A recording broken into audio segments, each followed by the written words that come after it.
Permits and Licensing page of the city's website at www.codb.us. Alternately, a citizen may wish to visit City Hall and apply in person. A license officer will then give the citizen a business tax receipt application, which is required to operate any type of business inside the city limits. The licensing process, however, is done through the state. A license officer will provide the citizen with a business tax receipt checklist, which contains a list of initial business contacts, state licensing agencies, as well as contact information for multiple business assistance groups. The citizen would then complete the business tax receipt application and contact all required state agencies listed on the BTR checklist. Once proof of all the required state licenses have been provided, the citizen may file the BTR application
Good evening, ladies and gentlemen, and welcome to the December 6th, 2023 meeting of the Daytona Beach City Commission.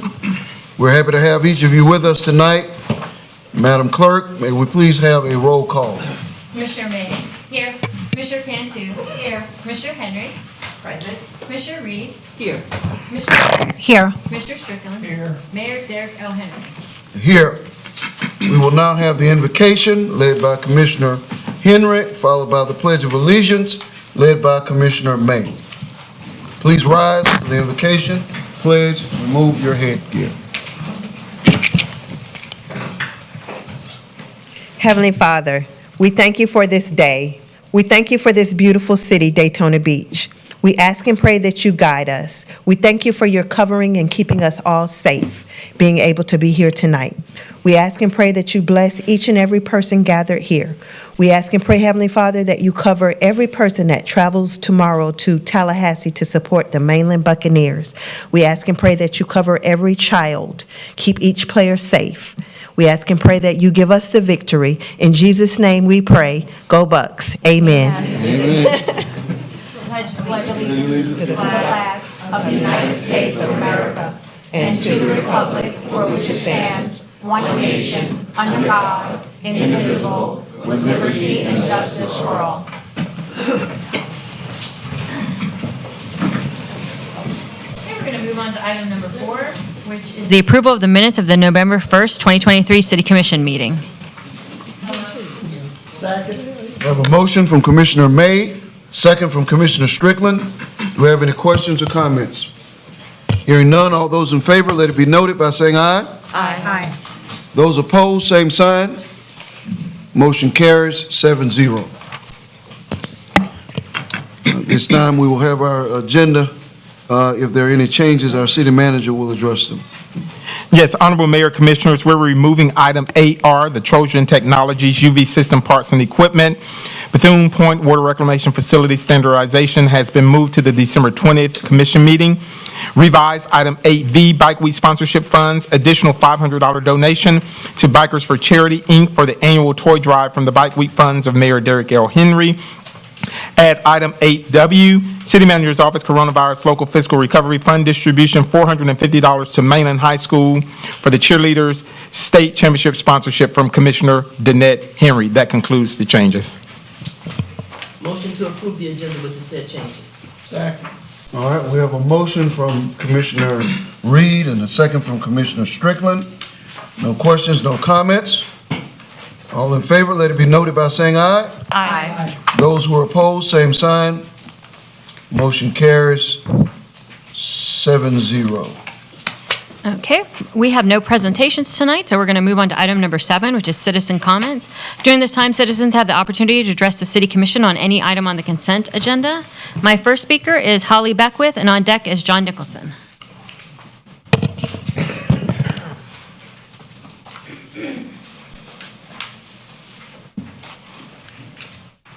Hello, everybody. Neighbors.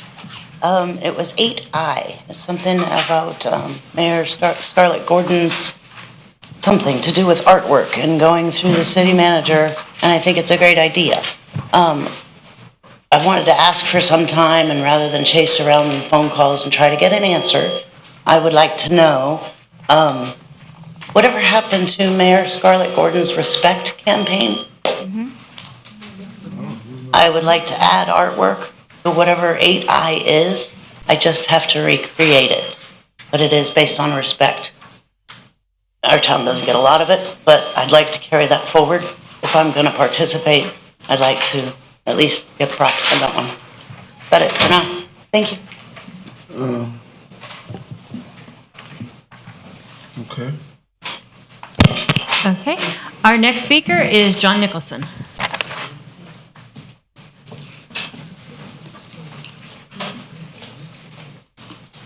John Nicholson, 413 North Grandview Avenue.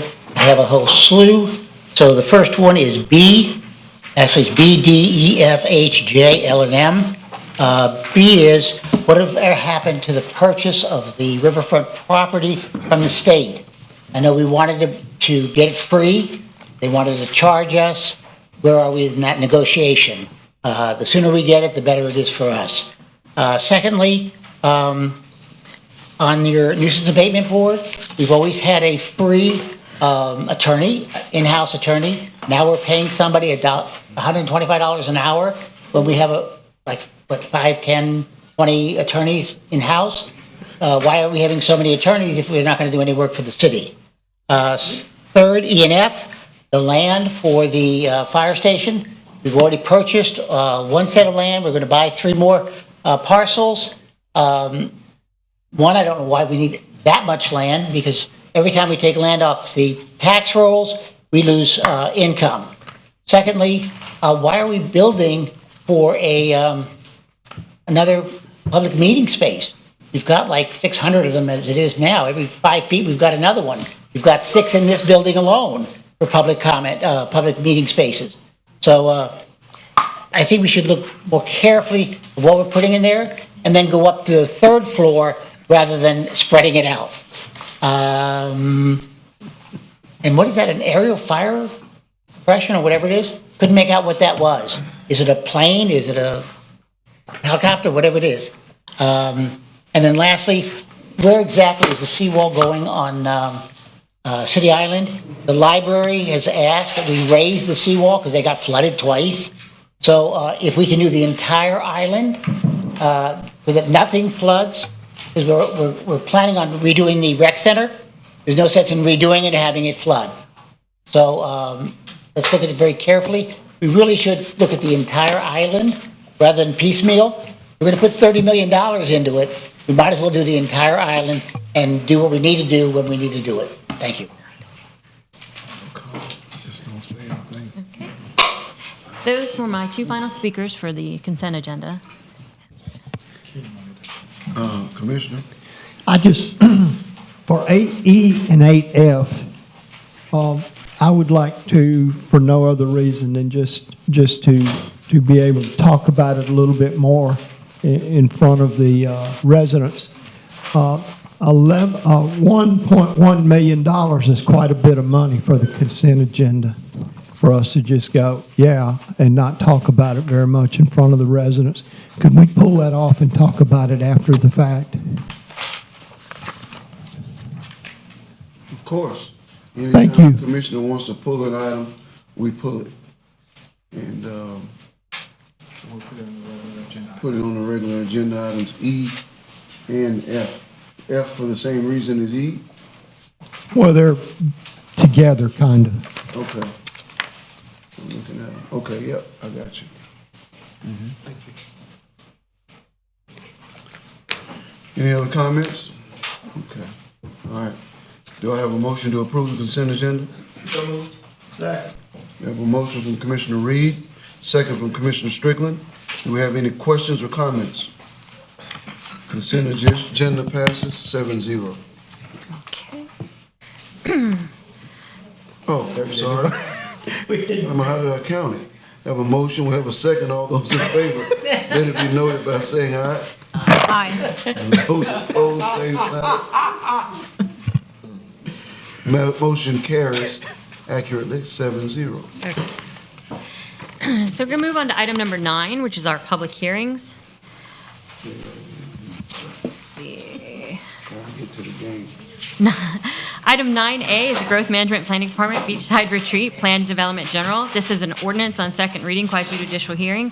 An ordinance amending the zoning map of the Land Development Code to rezone 1.3 plus or minus acres of property located on the east side of North Atlantic Avenue, State Road A1A, just south of the intersection of Plaza Boulevard and State Road A1A at 2696 North Atlantic Avenue from T1 Tourist Accommodations to PDG Plan Development General. Approving the Beachside Retreat Plan District Agreement to allow for the development of a hotel with conference space, restaurant, and/or bar lounge uses, subject to certain conditions. Authorizing the mayor and the city clerk to execute the agreement, repealing all ordinances or parts of ordinances in conflict herewith, and providing an effective date. We have a motion, we have a second. Okay. All those in Well, favor? I do have- Speaker? Mr. Rob Merrill would like to present on this, and then I do have Kevin Lee here for any questions. Mr. Mayor, Rob Merrill for the record, Cobb Cole, 149 Ridgewood Avenue. Just to introduce the team that we have here that's gone to great lengths to get to this point with you. We've got an exciting new hotel to be built on the beach, and we have a recommendation of approval unanimously from the planning board and from your staff. So here to answer any questions. I sent a video to you guys. Hopefully you were able to see a fly around of the project. We don't necessarily need to present it because you guys have seen it. We saw it at the planning board, but if you want us to go through it, we can bring the architect up and go through it. It's your choice. I want to give you that. In deference to your time. Everybody's good? I'll sit down. All right. Thank you. Thank you. And then I did have Mr. Kevin Lee here for any additional questions from Parker Menchenberg. Okay. Then I have Sandy Murphy up next, and on deck is Ann Ruby. Good evening, Sandy Murphy, 136 Park Avenue. I just wanted to briefly say that I'm in support of this project. I attended the developers meeting. They were very informational. They have a beautiful property that's located in a very appropriate spot for that type of use. It's consistent with the buildings that are around it. There's a thoughtful design, and I hope you will approve it. And our next speaker is Ann Ruby. Ann Ruby, 137 Park Avenue. I'm also in support of this. I think what was remarkable about the developer meeting was how few people attended. You're going to be hearing from some of the people who are in support of this project, namely Mr. Merrill, that we say no to everything. And the fact is we're not. We're not saying no to this. 13 stories is a perfectly fine height for development. I want you to please keep that in mind when we come to second reading for Silver Beach, that we are not against everything. Thank you. Those are my final speakers for this item. All right, we have a motion and a second. Do we have any comment? All right, all those in favor, let it be noted by saying aye. Aye. Those opposed, same sign. Motion carries 7-0. Okay. Moving on to item 9B, it's the Growth Management and Planning Department, Fourth Amendment to the Tomoka Town Center PD, Plan Development General. This is an ordinance on second reading, quasi-judicial hearing. An ordinance approving the Fourth Amendment to Tomoka Town Center Plan District Agreement to modify the development standards for a multifamily complex to allow for a for-rent townhome product, authorizing the mayor and the city clerk to execute the First Amendment, repealing all ordinances or parts of ordinances in conflict herewith, and providing an effective date. Second. We have a motion from Commissioner Henry. There's a second from Commissioner Cantu. Do we have any questions or comments? I do have Mr. Rob Merrill here for questions. No questions of Mr. Merrill? All right, all those in favor, let it be noted by saying aye. Aye. Those opposed, same sign. No. Motion carries 6-1.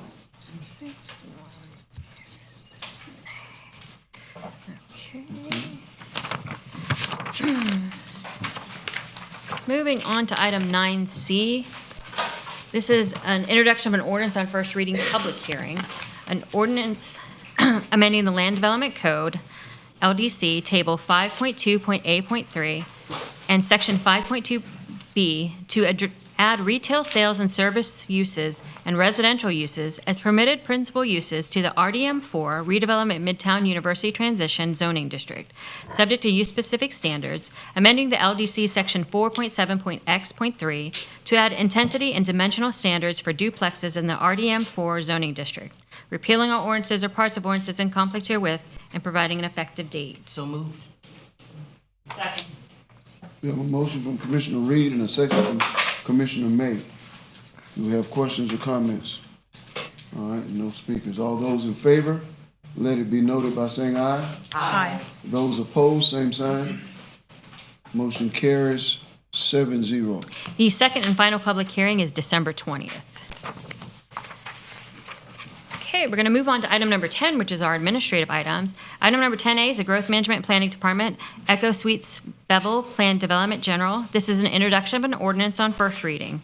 an ordinance amending the zoning map of the Land Development Code to rezone 2.98 plus or minus acres of property generally located west of Andros Islands Boulevard, south of I-95 northbound Bevel Road off-ramp from PDG Plan Development General to PDG Plan Development General, approving the Echo Suites Plan District Agreement to allow for a visitor accommodation/hotel use subject to certain conditions, authorizing the mayor and the city clerk to execute the agreement, repealing all ordinances or parts of ordinances in conflict with, and providing an effective date.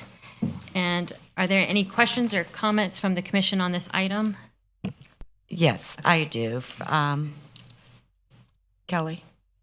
And I do have a speaker sheet from Kelly. She's on behalf of the applicant. Is it Hyoven? Hyvonen. I don't know how to say it either. Okay. Okay. I just want to caution the commission, this is first reading. Our quasi-judicial hearing will be next reading. So we really don't want to get into the merits of the case all that much, but the Commissioner Cantu did have a couple of background questions, and the applicant's attorney was gracious enough to agree to answer them tonight. Okay. The project is great. Residents are very happy about this project. There was only one concern, is Driggs Hill, and we've discussed it.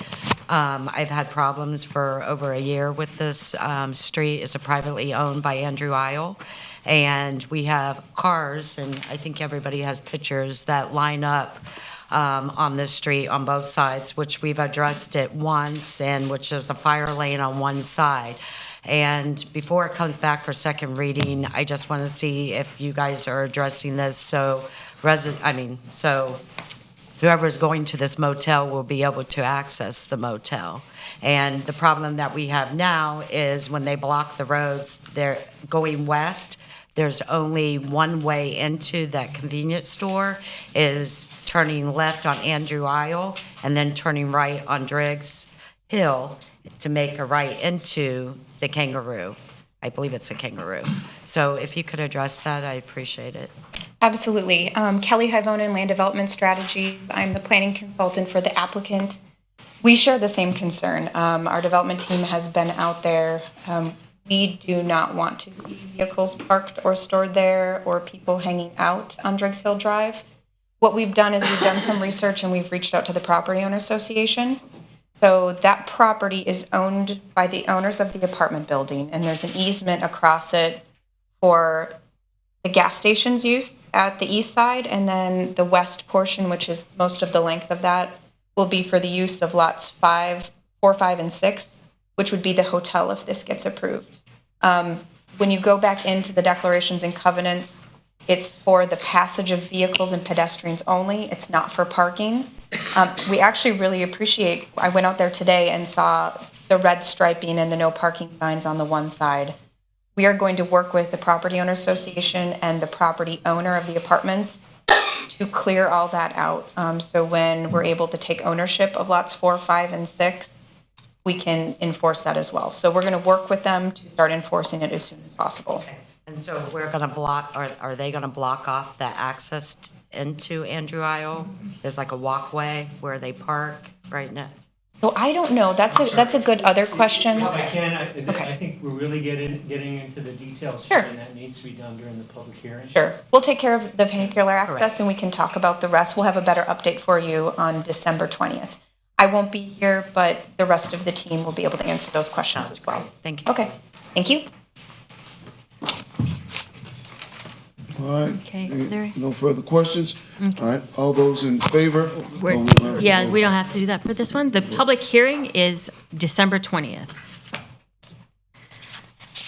Okay, we're going to move on to 10B, which is also an introduction of ordinance on first reading.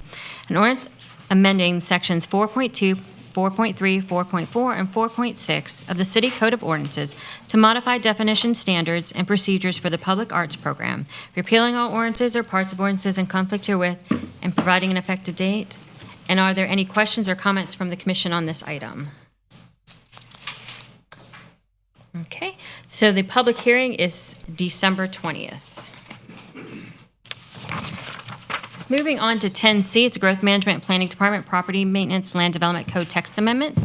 This is an introduction of an ordinance on first reading. An ordinance amending Section 6.19 of the Land Development Code to add maintenance standards for boarding up vacant structures and to add cross-references to other city ordinances and code provisions, subject to certain conditions, repealing all ordinances or parts of ordinances in conflict herewith and providing an effective date. And there are any questions or comments from the commission on this item? Okay, the public hearing is December 20th.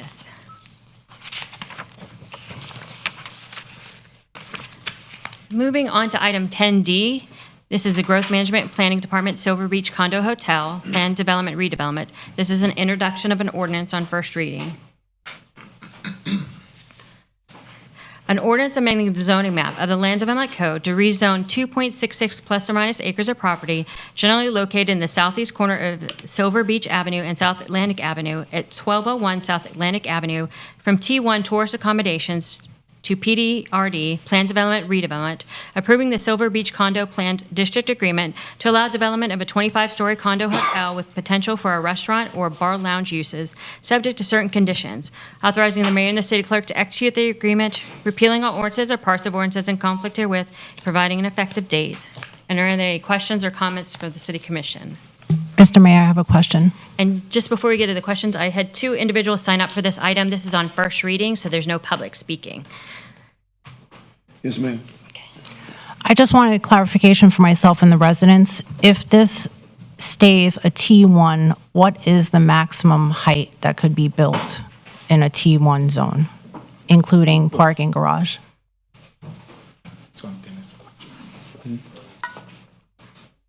How you doing? Thank you. Dennis Mrozek, Planning Director for the city.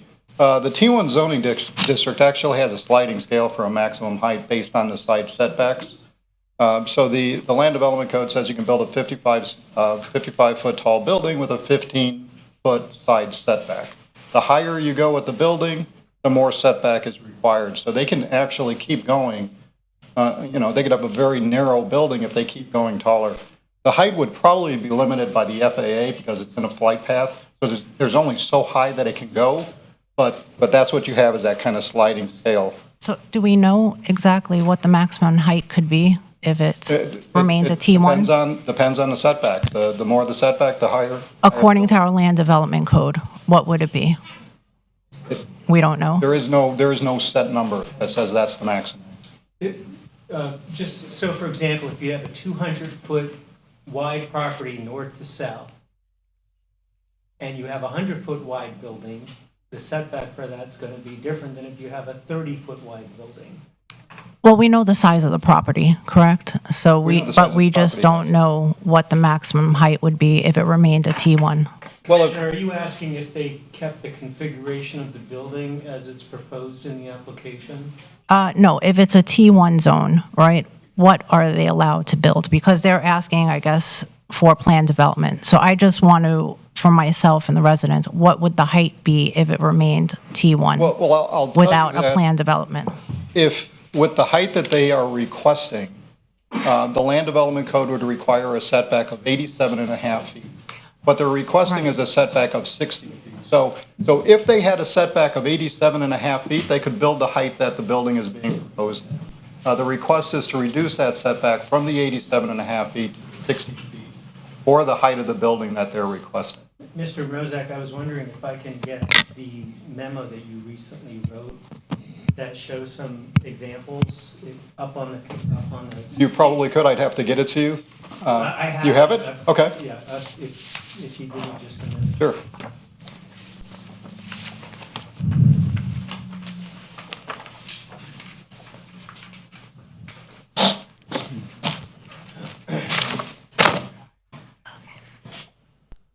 We did have a project that was approved, probably about 10 years ago. Was the Bayshore project. It was going to be the Hard Rock Hotel, and it was just north of ISB. They had a height that they were proposing. ISB? No, I'm sorry, Silver Beach. Thank you. Just north of Silver Beach, they had a height that they were proposing, had to be reduced from the maximum height that they proposed because the FAA had a restriction that they could only be so tall. What was that height? I want to say that the height that the FAA approved it was right around 290. Don't quote me on that, but it was right around there. Can we find out for sure? What the height is for the FAA? Yes. You know what, actually, I think we probably have something that was submitted, and we'll make sure it's in the record for the next meeting of what the FAA height proposed And that would maximum show height is. what the maximum height limit would be if someone was to keep a T1 zoning and build something. Sure, and let's say they built a building that was 20 feet wide that had huge setbacks, they could probably go to that max height of the FAA. Okay. Thank you. No problem. Looking for that memo.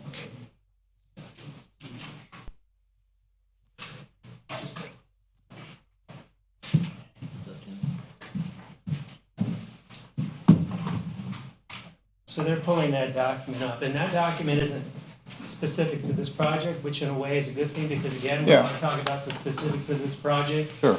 at the quasi-judicial meeting, but it should be helpful for you to understand how the T1 height and setback combo rule works. I saw that. I just wanted to know if someone could figure out for me, because I'm not smart enough to figure out what the maximum height is. So if someone could Yeah, just again, tell it me, depends that'd on be the- helpful. It really depends on the setback. So, Well, required by our land development code. The setback is what it is right now. So that's what you're asking? Right, so with our land development Without code, changing it.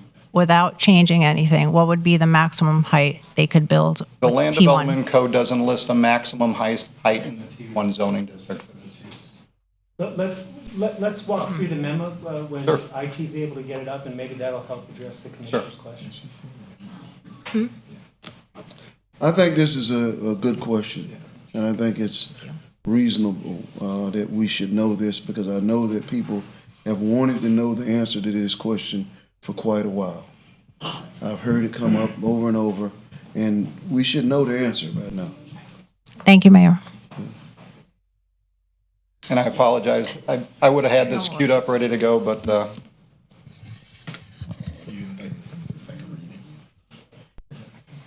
And it doesn't help that it's in a flight pattern either, that also. and that will restrict the height. Yes.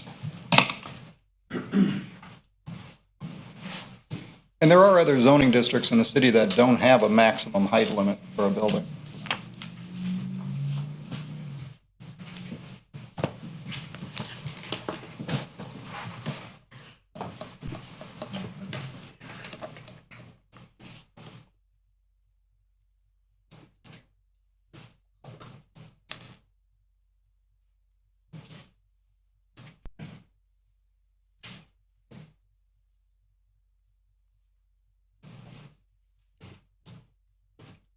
While they're pulling that up, when we were originally approving this project, or reviewing the project, the applicant had a proposal for a hotel that had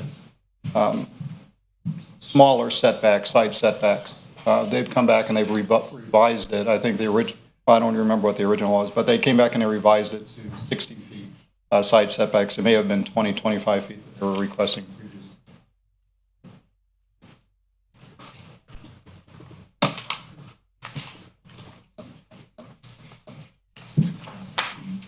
Okay, we're getting there. All right, so if you can pull that up on that front one too, that'd be great, so I can see that. Never mind, don't worry about it. Again, All right. just to be clear, none of this is a depiction or an illustration of a specific site. Right, this is- Silver Beach Condo Hotel. You used a hypothetical Right, this- property for the illustration. Well, yeah, and this is just generic based on what the code requirements are for any of the properties in the T1 zoning district. So most of the properties located on the beach side are T1 zoning. You see the green over there? Toward the center where you have the kind of the core tourist area, a lot of that is the redevelopment zoning district, so it's not the T1. Maximum building heights for the T1 districts, again, are directly correlated to the site setbacks. Land development code doesn't give a maximum building height, right? So go to the next one. All right, so when we look at the different, these are two sample developments, buildings. So the land development code will list the maximum building height. If you go to a 55-foot tall building, you are required to have a minimum side setback of 15 feet.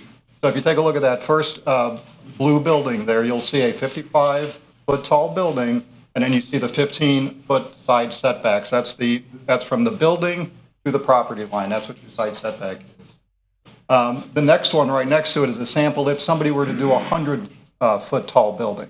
If you're going to do a 100-foot tall building, you're required to do the 15-foot side setback plus an additional 6 inches for the side setback for every foot of height the building is. So in this case, where you have a 100-foot tall building, the minimum side setback is required to be 37.5 feet. So again, the taller the building, the greater the setback. So how tall can the building go? If the setbacks get increased, the height of the building can go higher. Next slide. The one little kind of caveat to this, if they were to develop a parking structure within the building itself, they can use that parking structure, the stories for the parking structure, they can add that to the height of the building without increasing the size of the setbacks. So again, here's that same 100-foot height. If they had a parking story that was 5 stories, they can add 5 stories to the height of the building without affecting the height of the side setbacks. So you have a 150-foot height on the building, setbacks are still 37.5 feet. So they can go a little bit taller if they have the parking garage without impacting the side setbacks. So that's how we calculate the maximum heights that are allowable in the T1 zoning district based on the setback. But you'll find out for me, right, what the maximum I'll height find is out with the T1 what and the FAA? The max height Okay. is. I will. Thank you. Okay. Questions? Good? All right. Thank you. Thank you, Donna. Thank you. Okay. The public hearing and final action for this item is December 20th.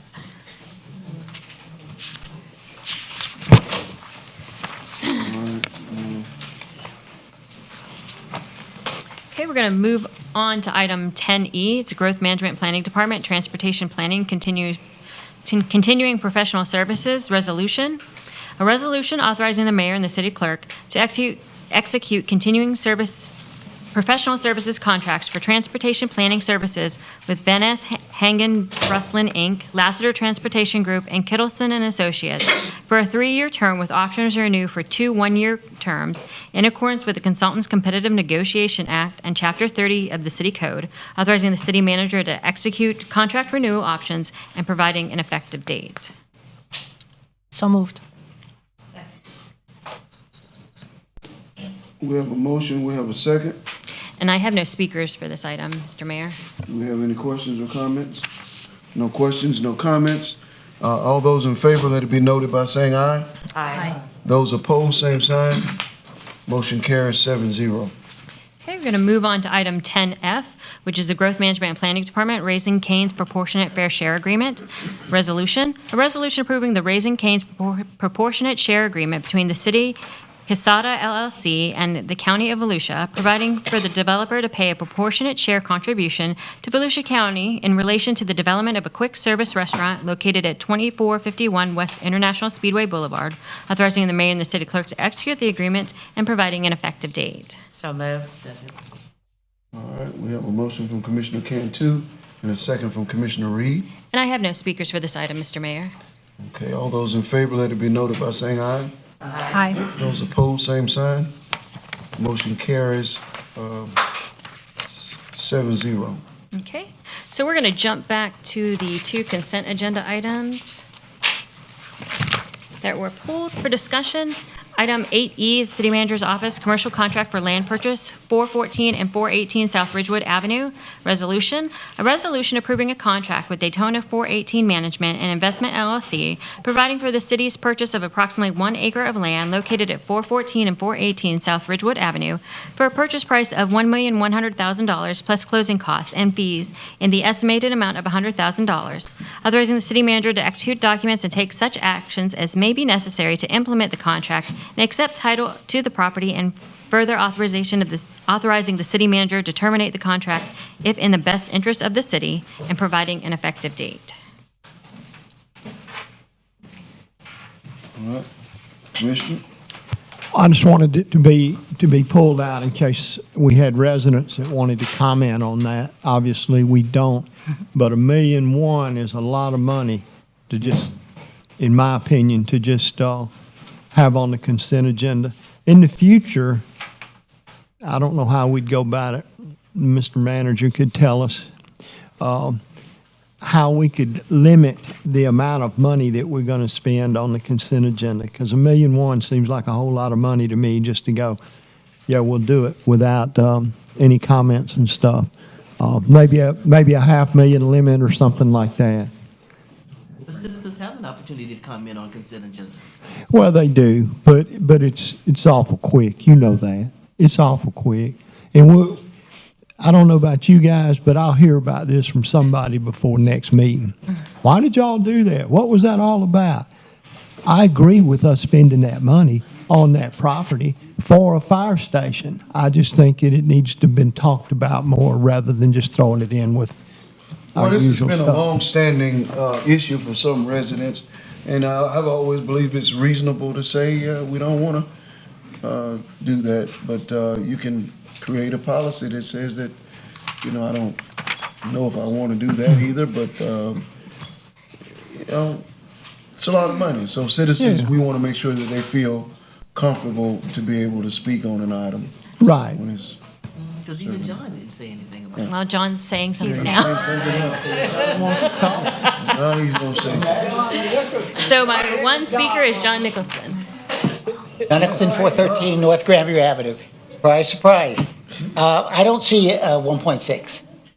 I see If you- 3.6. You're correct. Okay, I see the property is 5 to 6 times the size of the existing property. All right? It is in a corridor that we use for commercial. Every inch that we take off of Ridgewood is 1 inch that we don't have commercial property.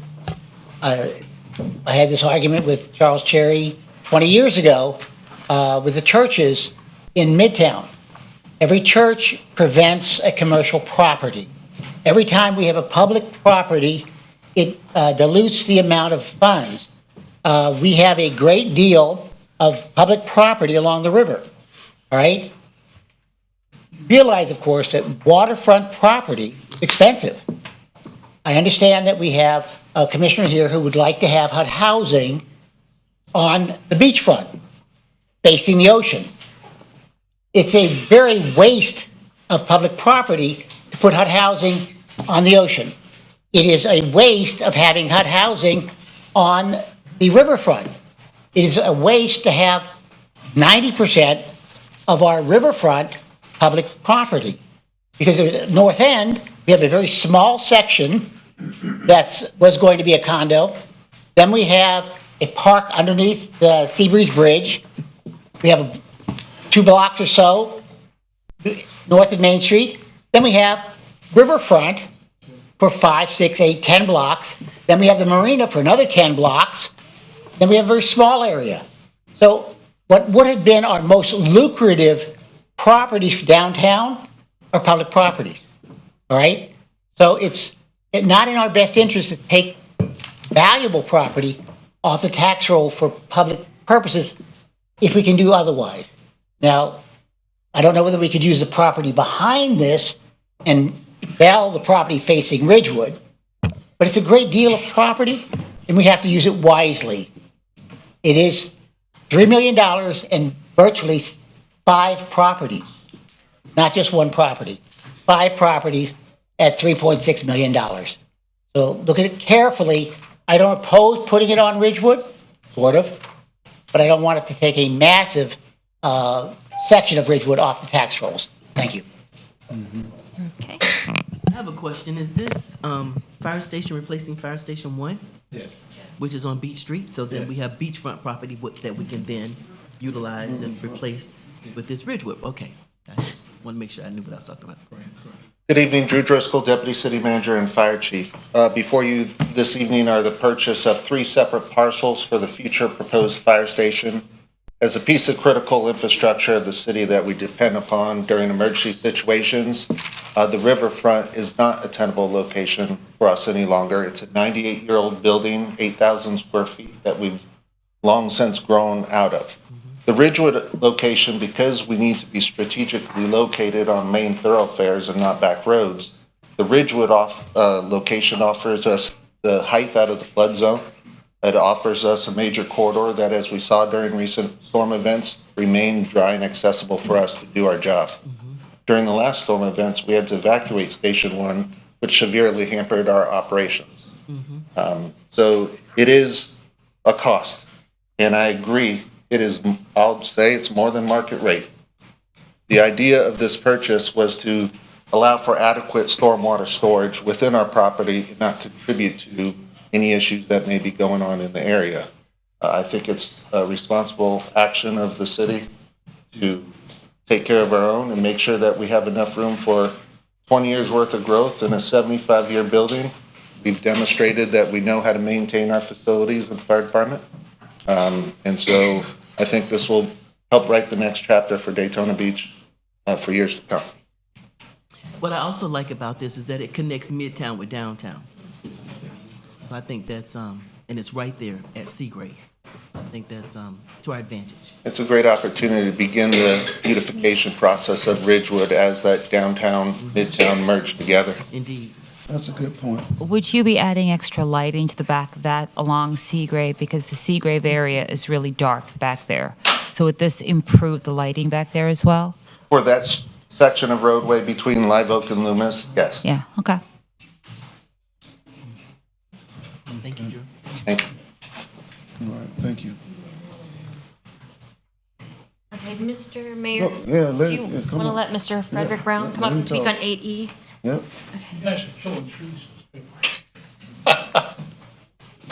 Rick Brown, 1508 Crescent Ridge, Daytona Beach. I'm in favor of this. I spent a great deal of time with Drew talking about the future plans during the fire station. It's a great location. It's a building that will have control over its good looks. And Ken, I want to thank you for at least pulling out, let's talk about it, because I do agree with that. So I think it's a great idea. I do understand and I respect John's position on removal of prime property, but geez, there's a lot of stuff we could bulldoze now and make it look a lot better. So, but for that to be a fire station, I think it's ideal. Drew's put a lot of work in this. I'm a big believer in what he's doing. I think it's going to be great. And I think it's going to be something that'll look good on the street rather than tire changing places and stuff from back in the 50s. So there's plenty of room for improvement on Ridgewood. It is our primary street going north-south through the city. It should look good. Plenty of other places need to be, we probably should have a redevelopment on all of that as well. But the fire station, I think, is going to be excellent. And as Drew pointed out, that whole area floods. We'll talk about that later. And it's also too far off the path that it takes a little while to get the fire trucks in and out of there. So, and it's a low-speed zone. So there's so many things right with that location. I'm highly in favor of this. I know I oppose some things, but this is something I'm very much in favor of, and I really appreciate the work that Drew's put in on this, and I'm hoping that the city will go forward with this. Thank you very much. Thank you, Mr. Brown. I don't have anybody else that has signed up. All right, both good? Okay, well, this one good? All right, we have a motion in the second? We do not. Do I? No. Can I get a, Second. take a motion from Commissioner Strickland, and I'll take a second from Commissioner Parrish. Okay. All right, all those in favor, let it be noted by saying aye. Aye. Those who are opposed, same sign. Motion carries 7-0. Okay. We're going to move on to 8F, which is City Manager's Office, contract for land purchase at 464 South Ridgewood Avenue. Resolution. A resolution approving an agreement with Satwell LLC, providing for the city's purchase of approximately 0.75 acres of land located at 464 South Ridgewood Avenue for the purchase price of $356,000 plus closing costs and fees in an estimated amount of $50,000. Approving the agreement, authorizing the city manager to execute documents and take such actions that may be necessary to implement the contract, and to accept title to the property, and further authorizing the city manager to terminate the agreement if in the best interest of the city, and providing an effective date. So moved. We have a motion from Commissioner Parrish, second from Commissioner May. And I believe Mr. Brown wanted to speak on this item? Same item. Okay. Yes. So then I have no additional speakers. Okay. All right, we have a motion, have a second. All those in favor, let it be noted by saying aye. Aye. Those who are opposed, same sign. Motion carries 7-0. Okay. That was our final agenda item. Okay. We commence tonight with Commissioner May. I just wanted to say thank you to the Public Works Department. I received a notification from a hotel on Beachside commenting on the state of ISB and just some debris that was left there as they were working through on the corner. And so I appreciate us keeping an eye on it, but I'm not sure if that's city or FDOT who's sort of taking care of some of that. But Public Works, I think FDOT, has contacted them to say, you know, as you're working, hopefully, could you please keep the area clean in the process? And that's about it. Thank you. Okay, thank you, ma'am.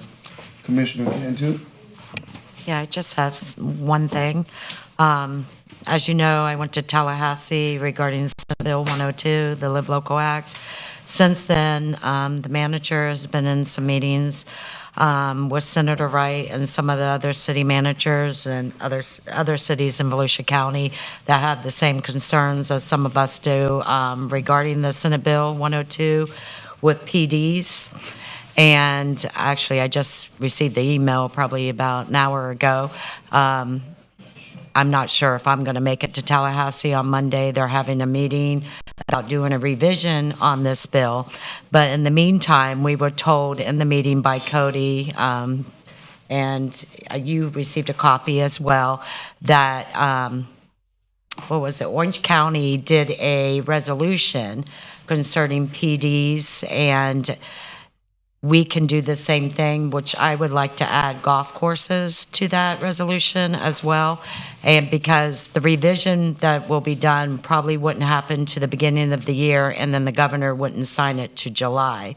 So this would help our residents with PDs and golf courses being developed for affordable housing. If you could explain more. So just to jump off from what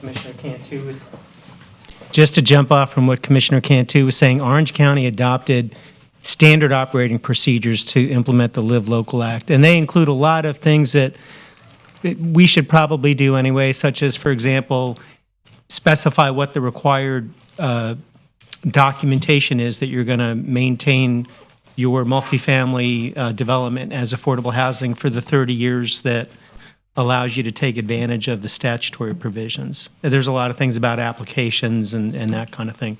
But in the midst of that, Orange County also included a provision that specifically says that they're not going to consider in Orange County a planned development to be commercial or industrial zone property for purposes of the provision of the Live Local Act that would now require local governments to administratively approve proposed multifamily affordable housing projects in commercial or zone property, while also applying the Live Local Act's density and height restrictions instead of the local jurisdiction's density and height restrictions.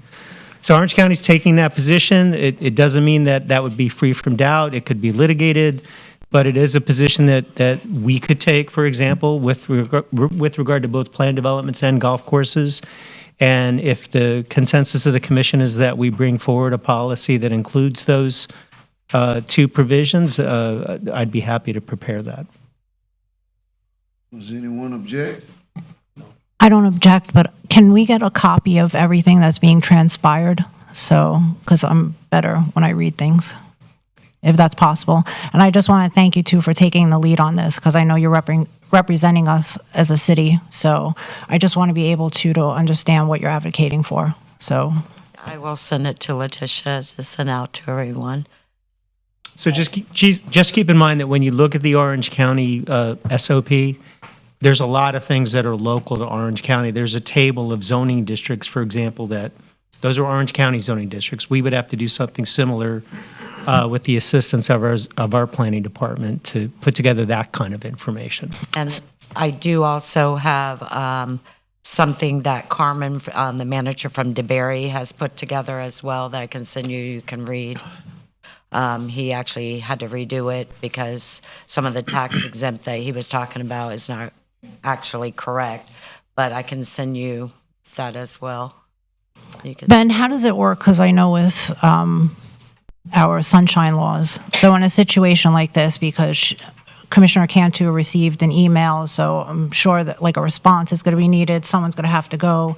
Do we talk about it at our meetings, but if we can't, like, how does that work? Are you referring to Commissioner Cantu going to Tallahassee and participating in these meetings? Is that Right. what you're referring to? Well, I mean, it's up to the commission, I think, to decide as a group what one of its individual members is authorized to represent in terms of, city's policy positions. Well, what we are doing at this time is that she's serving on a committee, and on my behalf, essentially. But what she does is she just goes out, she advocates, she comes back, she then discusses with us, and then we make a decision. So basically, I don't think that anything that she's doing needs our authorization because she's not making any decisions. No, I agree. I don't think authorization is required unless what you're really wanting to do is maybe restrict the scope of authority, but it sounds like it's as much fact-finding as anything else, so. No. Yeah. No, absolutely not. And the work that she's, and I don't think you were suggesting that. Yeah, I just want to be You just aware wanna of what's be- happening, so if someone asks me to, I know what's going on, because Well, I know you're doing the best for the city, believe me. yeah. And she's coming back. So I think what you want is just to read some of the documentation that you're seeing come across through this discussion. So just share it with the manager's office and then move forward. This is of great importance to the city, and it's basically an effort for us to try to snatch back a little bit of home rule. Correct. So we just want to be able to make decisions about planning and development in our own city. And Tallahassee has year after year after year taken more and more of that away. And they're basically lobbying Tallahassee to give some of it back. And for us also, outside of lobbying, to use what we have within the scope of the law to create our own rules, which is to follow Tallahassee. I'm not Tallahassee, but Orlando. Orange County. And actually talking to Cody and some of the others and Senator Wright, I don't think this bill actually meant to hurt some of the cities. It was done kind of quick, and so that's why they're looking at it to go back and do a revision on our PDs. And I agree with that. It was, and for us, we're a city that wants affordable housing. Their agenda and objective was, how do we help affordable housing? And one of the things that you like to do when you want to get more affordable housing is to reduce the barrier to creating affordable housing. Well, they did that, but they basically just dropped the fence. And no fence, no barrier, no local decision capacity. And so, I think a part of our job is to lobby, is to inform, and then, they're, to their credit, listening. Do we have to put any provisions in our charter, wherever, land development code before July? Would we have to get moving on that before they sign a bill? It was recommended that the cities actually do a resolution because it's going to take a while before the governor does sign it. And that's why they sent a copy over of Orange County's resolution that we could go over and kind of adopt. I would like to get it going because I do have golf courses in my community, as well as Commissioner Reed does as well. And it's not very clear. And I know there has been some counties with some lawsuits going on. So the resolution could help us a little bit before then. Ben? Well, it certainly helps stake our position and gives guidance to staff. And, if staff were to receive an application submitted under the statute, which in the absence of the guidance might be treated as falling within the Live Local Act. So there's certainly nothing wrong with that. And it would clarify things. Okay. All right. Good stuff. All right. Got any other comments? Okay. So, Ben, can you bring something back to us? Yep. The next commission? Yeah. And some of the SOPs, when you see them, are very nuts and bolts mechanical about going through the development review process, I'll work with planning staff on those aspects of it. Okay. Okay. Commissioner Henry? Thank you, Mr. Mayor. The Santa Run is coming. Santa Run will be on 5:30 p.m., Wednesday, December the 13th. So police officers, firefighters, and city leaders will escort Santa throughout Daytona Beach neighborhoods Wednesday, December 13th for our annual Santa Run. So have the children outside. You can find the details in our flyer of all the streets that Santa will go down and visit. And of course, he will have lots of candy to pass out to the children. Also, the Mainland Buccaneers are headed to the state championship on tomorrow. They left today at 11:30 this morning. They got an escort out from Daytona's finest, our police department, our sheriff's department, and also NASCAR sent the car out. So no other school got to go out with a NASCAR car. But we did in the city of Daytona Beach. The guys are very excited. We fell short last year, but I really feel like this is going to be our year. We're going to pull it off. We're the underdog. I read that they have most of the sportscasters have us as not going to be the winners, but we're going to show them. And I love a good underdog story. Let's see what else. The boys got to practice today at Florida State University. So we were the only school out of all the schools that were going to championship that got to practice at Florida State. And they welcomed the guys with the bells and whistles and got to meet all the coaches and players. So send an extra prayer up that the boys will be safe, that all of our children who are traveling to Tallahassee will travel safely and get back to each of us safely. Those are my comments for the night. Have a good night. All right, thank you. Commissioner Reed? Yes, sir. You know, we had 5 Wednesdays in the last month, so we had met in, like, would be like our 3rd week. So nobody said anything about Patti LaBelle. Oh. And that concert was a concert indeed, and the city showed up and folks from all around the country. And it was just really nice how she engaged the audience. She allowed folks to come up on stage to dance. She signed autographs. She threw flowers out to people in the audience. It was just really nice. And I just want to commend the Peabody staff for bringing that superstar to Daytona Beach, to our Peabody. I didn't put my date down. There was a blue service at Our Lady of Lourdes for first responders, and myself, Commissioner Strickland, and Commissioner Paris attended that, and it was nice to see our police department and some of our fire and other cities in the area to be recognized by that church and to be prayed for because of how they keep us safe. Friday night, our senior citizens had an opportunity to shake what their mamas gave them. And they had a good time at their senior prom. And I just want to thank you all again for contributing towards that. They were so pleased and so excited. You should have seen them all dolled up with their dresses on, their gowns on, the men in their tuxes and suits. They had a very good meal as well as a good time, and I hear the manager tried to sing. I had already left for the Mainland football game by then. But I'm hearing great things from them. They're so pleased that we brought that back, so we want to consider that. What do I have? It was a huge success. So then I want to remind you that as this weekend approaches, that on Friday night we have our children's Christmas party at the Jack.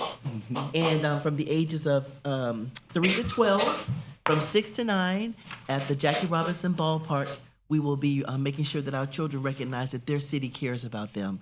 After we've gone through all the storms and everything, we needed to do something for them to let them know that they're valued, they're our future citizens. And so I'm excited about there are going to be book giveaways, free refreshments, games, line dancing, photos with Santa, and we're showing the movie The Elf. And then they're going to run the bases and have all the games that we have during the Seafood Festival, as well as some other things that we've brought back. So bring the children out and let them have a good time and take photos with Santa, have some good food, hot dogs, and some popcorn and stuff, and just have a great time at the Jackie Robinson Park. Then Then on Friday, Saturday night, this is a big weekend for us, for our city. It's our Jingle All the Waves. It's our Christmas parade. So come out at 6 p.m. on Beach Street and watch the city and some of the schools and everybody. You know, if Malin wins, that would be like a big deal for them too. No, excuse me. When Malin wins, it's good for them to be in the parade and for us to recognize them as state champs. So we've got a big weekend coming up. So come on out, Daytona. Come on out. Don't ever say we don't have anything to do. Because we got stuff to do. Good. Yes, sir. Love it. So I represent the city on the Tourism and Development Committee for Volusia County. What we do is we oversee the money that is spent from the bed tax that goes to the Ocean Center and all our advertising boards.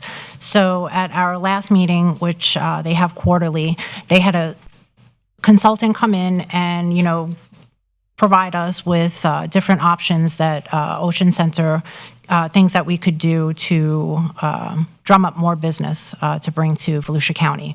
So one of the things that was brought up was, I guess, the optics of the city. So I guess it's going back to branding. And if we want to do something on beachside, maybe do some more cityscape. I know that you were talking about, too, to do something more beachy, more native. So that was something that came up. So I was hoping that maybe we could work with Public Works, because I know that FDOT is doing all of the repairs as well. So it's in progress. I'll say that. But that was one of the things they brought, the optics of it. So I didn't know if anyone maybe had like some suggestions of what we could do to maybe revitalize beachside a little bit. Look at the first step. We discussed that in the past 2 weeks. What does the beachside look like? Mm-hmm. What does the beachside look like? You know, could be the first step and probably the least expensive, because we have those rocks and coquina stones at our little. That was confirmation. In that area, so that would probably be to our advantage, the least expensive route to take to look first. You know, we're the world's most famous beach. Let's look like it. Okay. City manager, how does that work? How does what work? Well, if we start with the cityscape and doing things, I mean, do we put a plan in place? Do we talk with Andy, David? Well, I think that FDOT is doing a lot of improvements, and I don't think that the spaces that we will want to improve are not our responsibility. So we need to work with FDOT for the A1A improvements. The areas that we can improve, like I'll use for example, Breakers Park, we can do improvements there. But there's a entire plan for not only East ISB, but A1A as well, that we need to work with FDOT, that they're going to be improving, that deals with medians, crosswalks, lighting from the grounds up. But as far as, I think that one of the things also, we should be partnering with the business owners and the property owners to make sure that in front of their properties and their facilities are cleaned up as well. So do we do that with code compliance? Yes, we can cite them, but citing individuals is not going to help the process. Just because citing it's a time frame. We need to make sure that our partners with FDOT, the business owners, the Hotel Motel Association improves also, because we can do a lot of citing, but if that is not going to do anything for people who may not be able to afford to improve it. Okay. So we've got to find ways with FDOT, the city, the county to improve. I'm not just saying not cite them, but it goes beyond just the city of Daytona Beach doing Right. a sign. So as a city, what can we do? Well, I know work with other people, but is there anything that we could take into our own hands? what do you see? I think that this is one of the things you have to say. You have to look and say, I want this to be better. For me, I think we have some funds, like in our arts program, where I would like to see some of the businesses on Main Street maybe take on a mural. You know, we have to look at it and say, what is it that we want to look at, and what do you want to see that looks to look better? I don't care if you go one street at a time. And there are things that we have done that make the city look a lot better.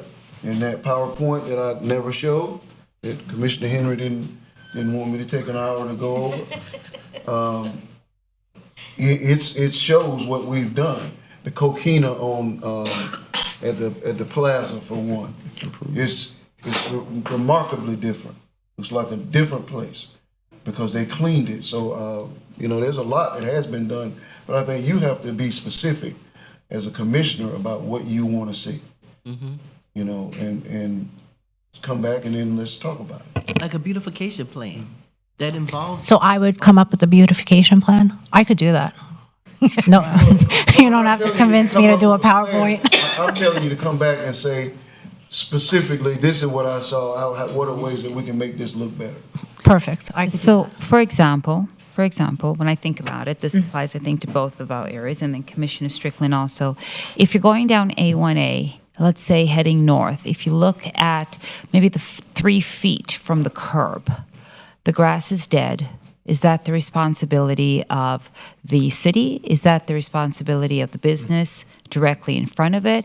Even having that look a little bit more green, maintaining that would be great. Now, on one side, we have the beach, granted, and a sidewalk, but on the other side, there are some areas that are just dead looking, and it looks bedraggled, right? And that goes all the way through. So is there something, if it's something simple, is it something we can do about that? Then I've got to look at maintenance.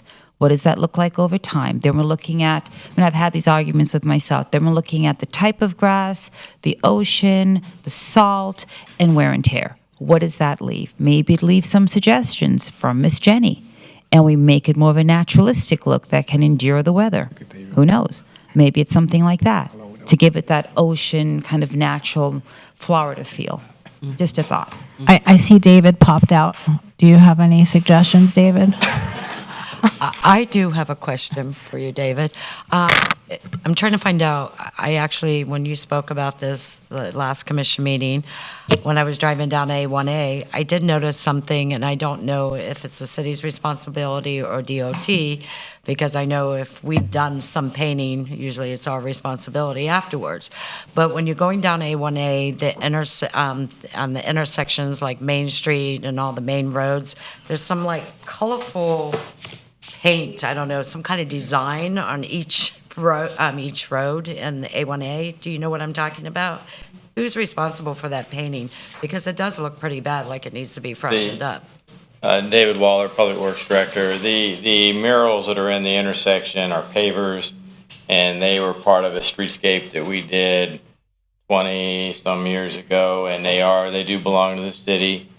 Because it's an amenity that's above the DOT standard. Those murals, paver at intersections are going to come out with the work that FDOT is doing in 12, 24 months or so from now when they do the improvements of A1A and the all of them will be coming They will out. come out. Okay. They are faded and they're getting beyond their kind of useful life period. A big maintenance issue for us. We're not, from a maintenance perspective, we're not going to miss those. But Okay. I just wanted to just, on the beach side, as far as beautification efforts, just remind you that the US 92 project has a significant landscape package that's being 100% funded by FDOT at the conclusion of the construction that's going on now. It's a secondary project that'll be let near the end of the construction phase.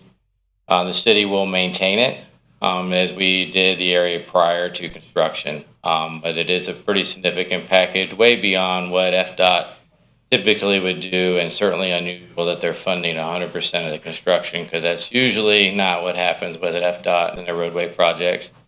And then A1A is going to have some pretty significant work done that impacts medians throughout the entire city limits, from ISB generally through the city limits and then into Ormond Beach.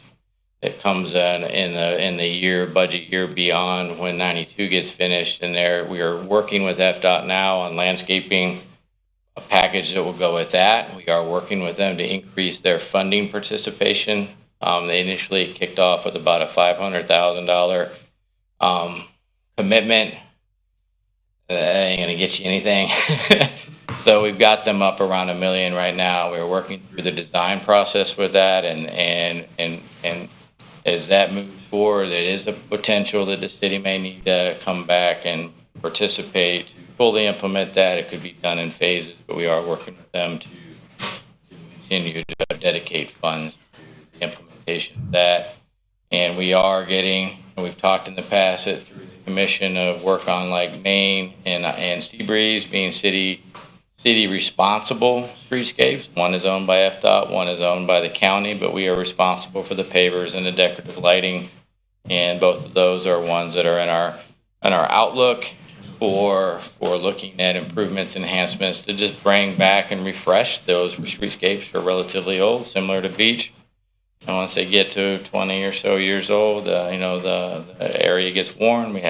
Being blessed, we have lots of foot traffic and a lot of heavy use, and things wear out. So we're getting those two areas are areas that we are going to look at, Maine being first, because there is some funding with the CRA to look at updating that streetscape. And we are bringing back to you, contracts went out today for some new LA contracts, and one of the areas that we're gonna task one of these vendors with is to do a concept look at Maine that come back and feedback from you guys what we want that to look like, so that we can move to a construction phase with that. Lighting is part of that entire package. Even on A1A or just Main Street? A1A, the work FDOT is doing is not upgrading the lighting. The lighting generally stays in place other than a little bit of work at some of the intersections as part of their zero initiative for pedestrian safety. The remaining blue lights that are on A1A, the state has finally given us the blessing to advertise that JPA project to replace those lights with new lights. Our bidding schedule puts that out sometime in January, so we'll come back to you to award that construction project once we get the bids back. Then that'll improve the rest of the A1A lighting that we did the first phase of 2 or 3 years ago. The little day hooks up. Thank you, you just made my Christmas.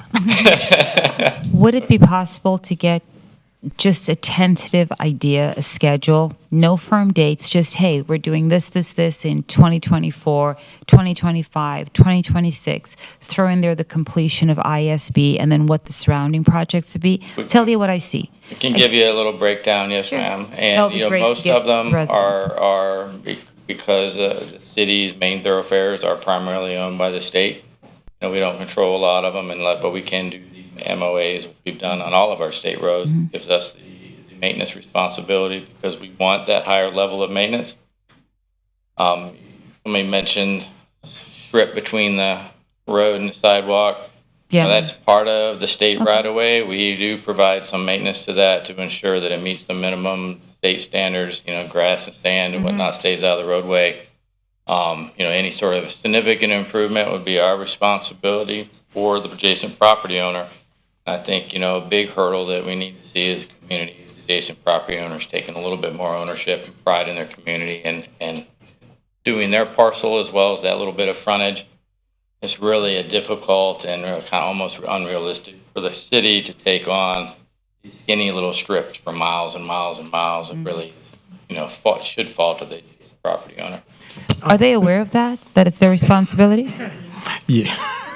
Well, Yes. from a code perspective, our code dictates that it is, but the code dictates it stays in a clean and safe manner. And generally it does, but we follow behind as part of our obligation with the state to keep the sand and debris picked up. But meeting the visual expectations of most folks, clean and safe, is not really what you're looking for. You're looking for something a little bit more robust.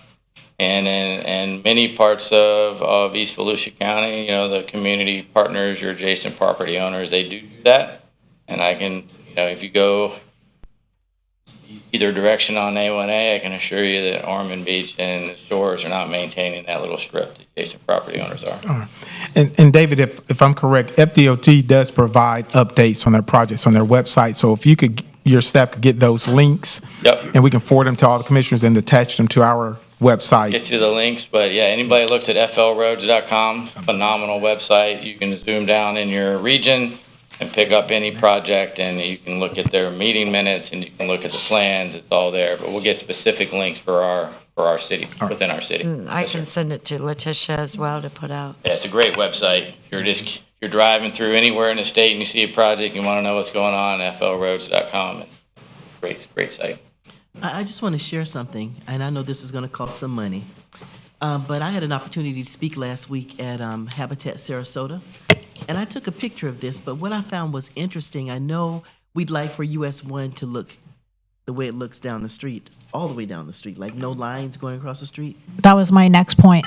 I'm sorry. US 1. I said, that's my next point too, US And 1. I know that it's really expensive to go underground. But what I saw was instead of going across the street, they linked them side by side like this. And I know, I'm sure that costs some money too.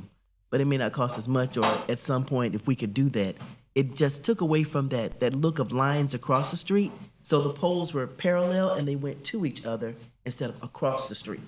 And it just cleared up the street and it looked really nice. And I said, maybe that's less expensive than going underground.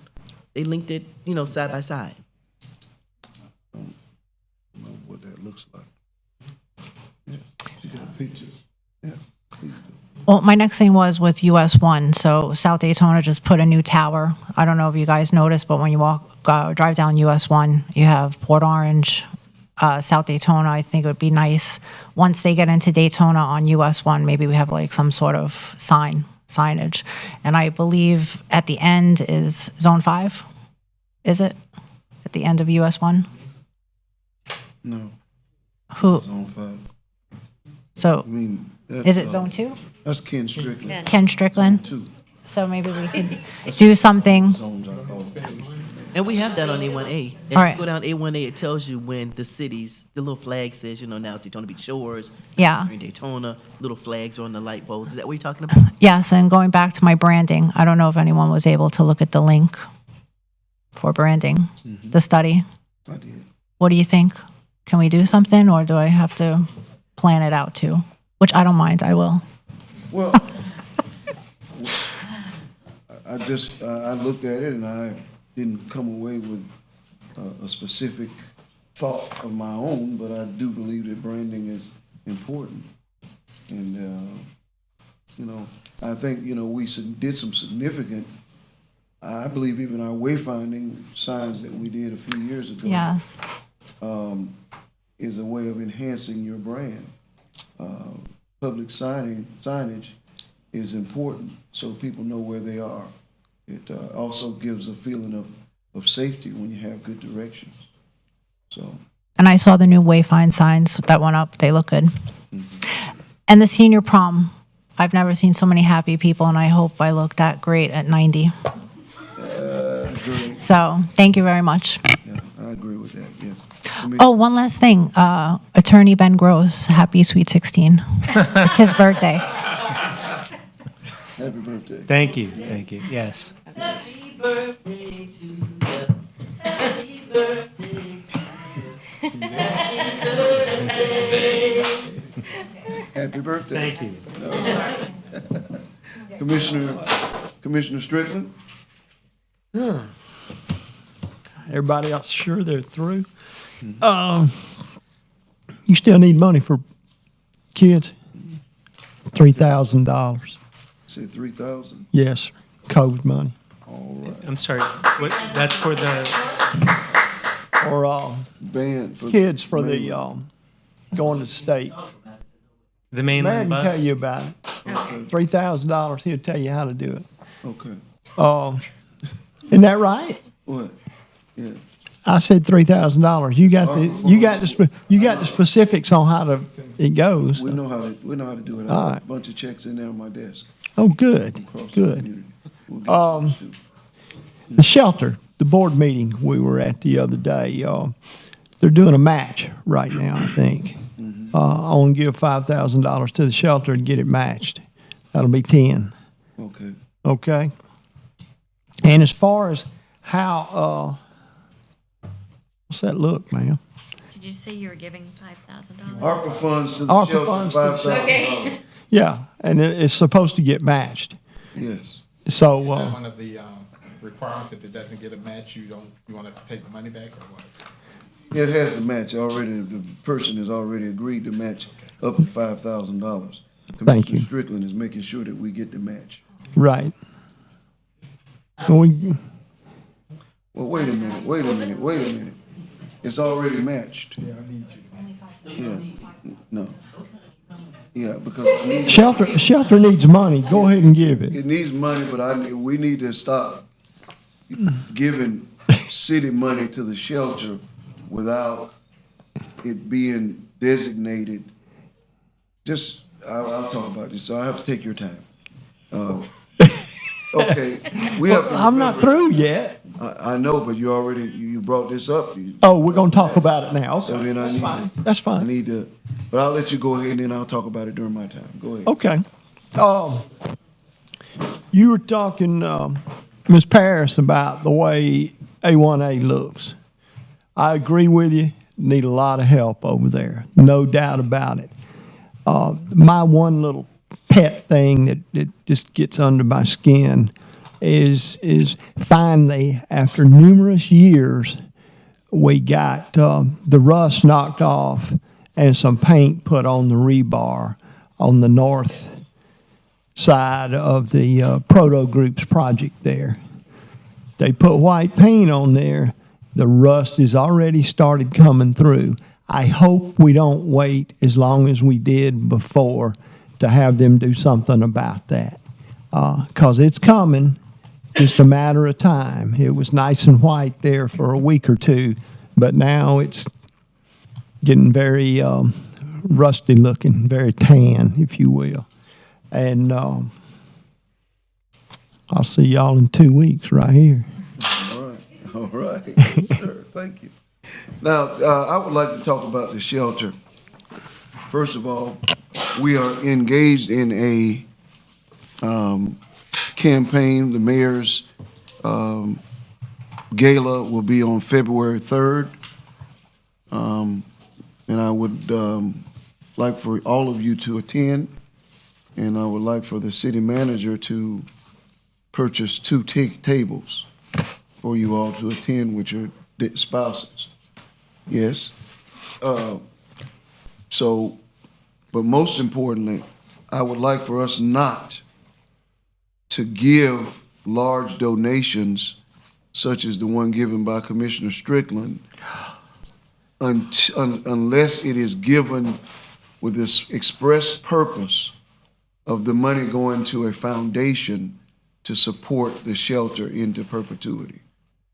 And so I appreciate you giving that $5,000, but I would like for you to earmark it specifically to a foundation that they are to establish. Okay. And the reason being is that we give, as a city, $400,000 a year. So we already give to support, but we have an objective that the shelter be able to take care of itself. Well, it's never going to be able to do that unless we create a foundation. And they haven't done that yet. And I haven't forced them. I haven't been in discussion about it. But I think that, any city money should be set aside to go into a foundation that, next year, is my objective is to take, whatever money I raise or we raise through the city's, the mayor's gala, and that be a part of the foundation. But I have a plan that I'll work with the board on for that. So we'll take your $5,000, but you have to tell them that it's going to be specifically earmarked for a foundation. Okay? It's going to be specifically earmarked for a foundation. I've already written that down. Okay. All right. Okay. And they'll have to save it and put it aside for that purpose. Okay. And I, and so we will take yours also, but if you still want to do that and do the She same wants to thing. do it. Commissioner Reed said that.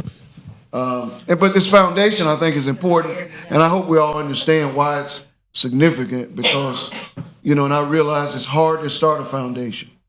It's hard to make them, but we've donated a lot of money even from COVID funds to it. I would want to report that the shelter is is applying for a $625,000 ARPA grant from the county to fund a second step housing solution to be housed on the shelter's grounds. Very much like you shared with me recently, where they were housing residents on the grounds. So we hope to get that grant. It was something that we discussed about 6 months ago. We kind of squashed it because We felt like the shelter needed a little more strength, but this will be money that we won't have to pay for out of the shelter's budget. So I think it was gonna be great if we can get it, all right? So, thank you. And the next thing, a lot has been said, obviously, about the Mainland High School. And thus far, I probably have raised, had a goal of $19,000 or $20,000. I believe the community has come forward with at least $14,000. So Commissioner Strickland has said that he would give $3,000. So commissioners, and then, I have a separate fund, because once this is over, then that's probably when I'll end up stepping in, because when they win, we got a lot to do, including rings and all of that. But that's just a committee. So we need another at least 3,000 right now to finish, so that 5 buses of students are able to go to the game free of charge. So they will have the bus, and their ticket is paid for. The difference this year, the buses are a lot more, because last year they were able to take school buses, but because it's of the time of day and it's in the middle of the week, they cannot take school buses. They have to take charter buses. And then they have to take care of the kids. Okay? So do I have anyone else to give in addition to Commissioner Strickland? Did you just say you were giving 3? He did. And how much do you need, Mr. Mayor? 3 more thousand.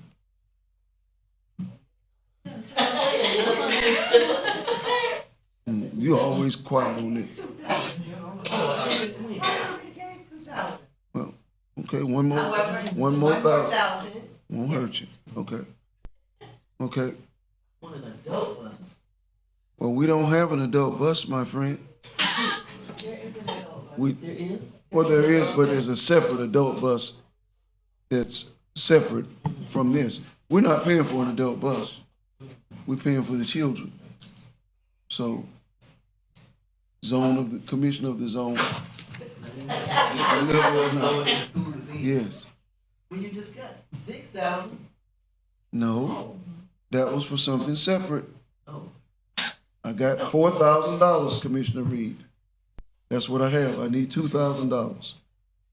You gave 3. Mm-hmm. She gave 1. She just gave 1. Trust me, I know how to count. I'm just telling you, I know what I got. I know how to count it. What do you have?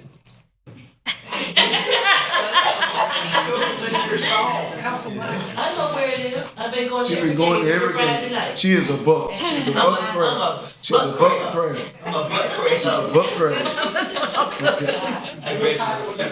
And we're not going, and so I let the community know, we're not always going to be able to do this. But while we can, This is the last year. I told but while we can, we're going to support our schools. Okay. You need 3? I need $2,000. You got it? Include mine? No, you gave 2,000 to this, to the buses? I got 1,500, I fed all of them. That's what I thought. And then 500, I That's fed right. the children. So that's not this. It doesn't count. Just gave an extra $1,000. 2,000, 3,000, 3,000, 6,000, what I need. 2,000, 3,000, 6,000. It's not that hard. I have what I need. Thank you.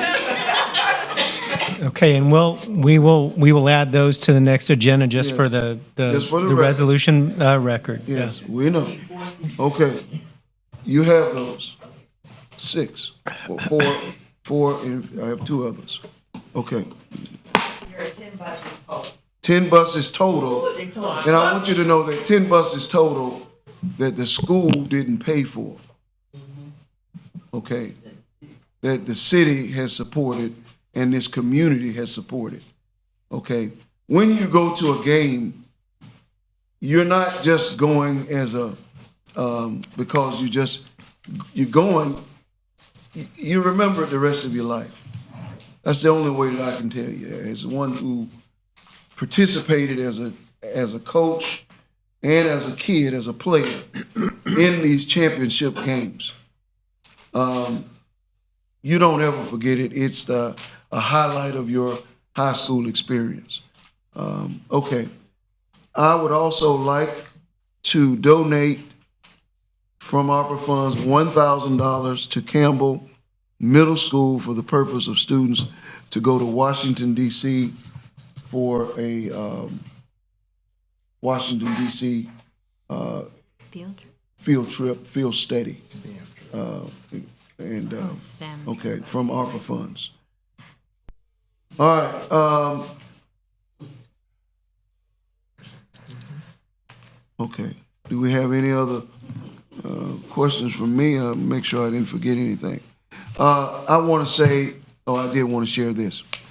Today, I, along with many members of my family, but because of my role as the mayor, I was invited to Orlando to join the Equal Justice Initiative in a marker unveiling for a gentleman who was lynched in 1925 on Thanksgiving Day.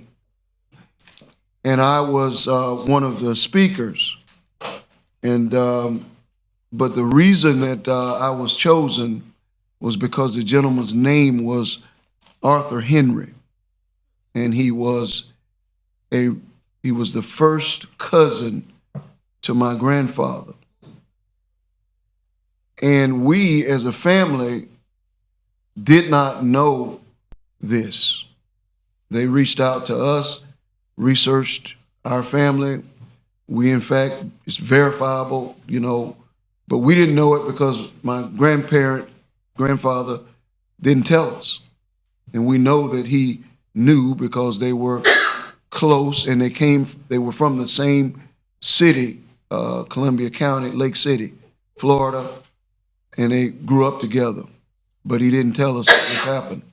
And so sort of emotionally drained today because I was a speaker and took part in this process for the last 2 days.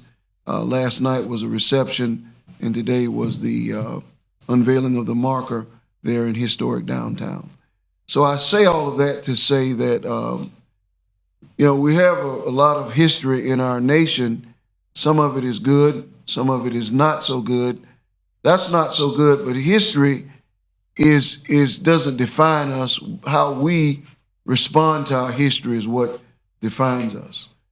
And I say that meaning collectively, because those who did all of the research and who did all of the work were not African American. And so, but the partnership that they forged, and so I say that in part because we had one lynching to our knowledge in Daytona Beach, Lease Snell, who we did a marker celebration of his life at his gravesite, I think 2 years ago, which I participated and was a part of. So a little bit emotionally drained because that took a lot out of us, but it was the experience sort of a lifetime. And now we'll spend the rest of our life trying to reconcile how to deal with that.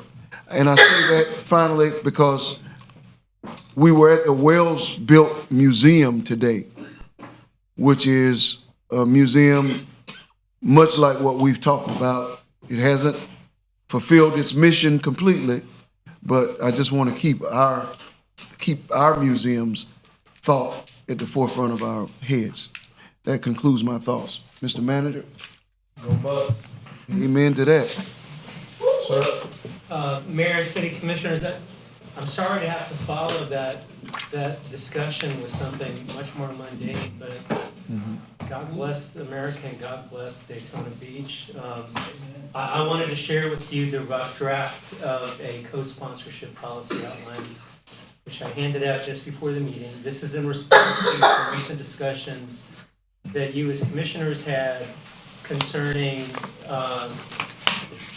whether there should be some guardrails put up to make sure that people are basically in consensus in terms of what type of private events Daytona Beach decides to co-sponsor. I'm not going to get into the details of these guidelines. They're based on something I found in the city of Miami Beach. There's not a lot of procedure here. There is some attempt at explaining what type of events the city would co-sponsor, and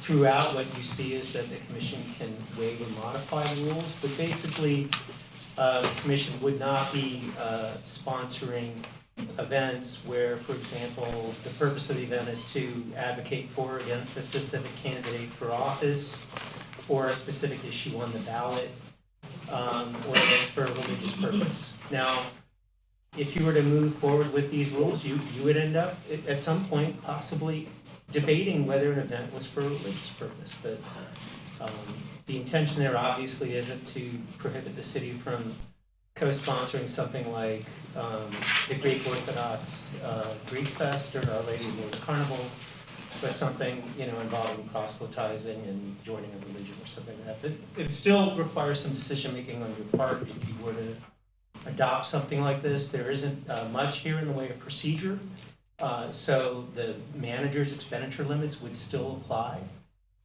for those sponsorships that were within the spending authority, but with these guardrails up, the manager might be moved to bring something to you where there's a decision that needs to be made, and then you would make that decision. Again, it's a rough draft. Whatever you read, all of the conditions would be subject to your modification and waiver, which you have authority to do as a city commissioner. So I didn't want to get too far down the road in drafting these guidelines, because when these were discussed in the first instance, I didn't get a sense that there was a consensus among you to adopt these. So I would ask that you send me back your comments, make sure you don't send them to the group. And if there is a consensus, I will work with the manager to develop the guidelines further. And just as an FYI, I know from talking with Mr. Fiacher that he's already had staff create a much more robust application for sponsorship than the one that I think was in use when he got here, and it's to track some of the same kinds of concerns that you might have as individual commissioners. Mm-hmm. Okay, I can do that. It's in my thoughts. All right, is that it? No other comments? We will now hear from the residents of Daytona Beach. Okay. Our first speaker is Kira Jackson, and on deck is Elizabeth Barnes.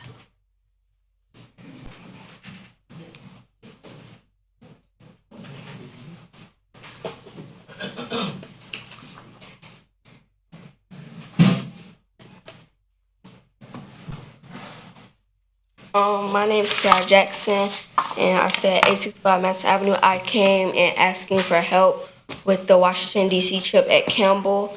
Me and my grandmother, we were able to pay more than half of our trip off, but we are still left with $425. And that's just something that not a lot of kids were able to go to because of the price. And I was just here on behalf of me and some of my peers asking for help. All right, thank you, ma'am. When is the trip? The trip is February the 20th. Our due date is December the 13th. You pay for all the money? Yes. When did you all find out about the trip? When did they tell you all about the trip? I can't tell you.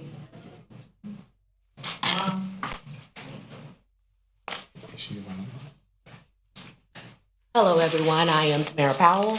I am the Abbott teacher at Campbell Middle School. She found out about the trip. We started planning at the beginning of the school year. I will say I was asked to, back in the summer, asked to do, as part of the mayor's reading initiative, I was asked to organize the PSAT boot camp at Campbell Middle. She was one of the students that participated, and when we discussed me doing the boot camp, I did bring it to their attention that the students would need help.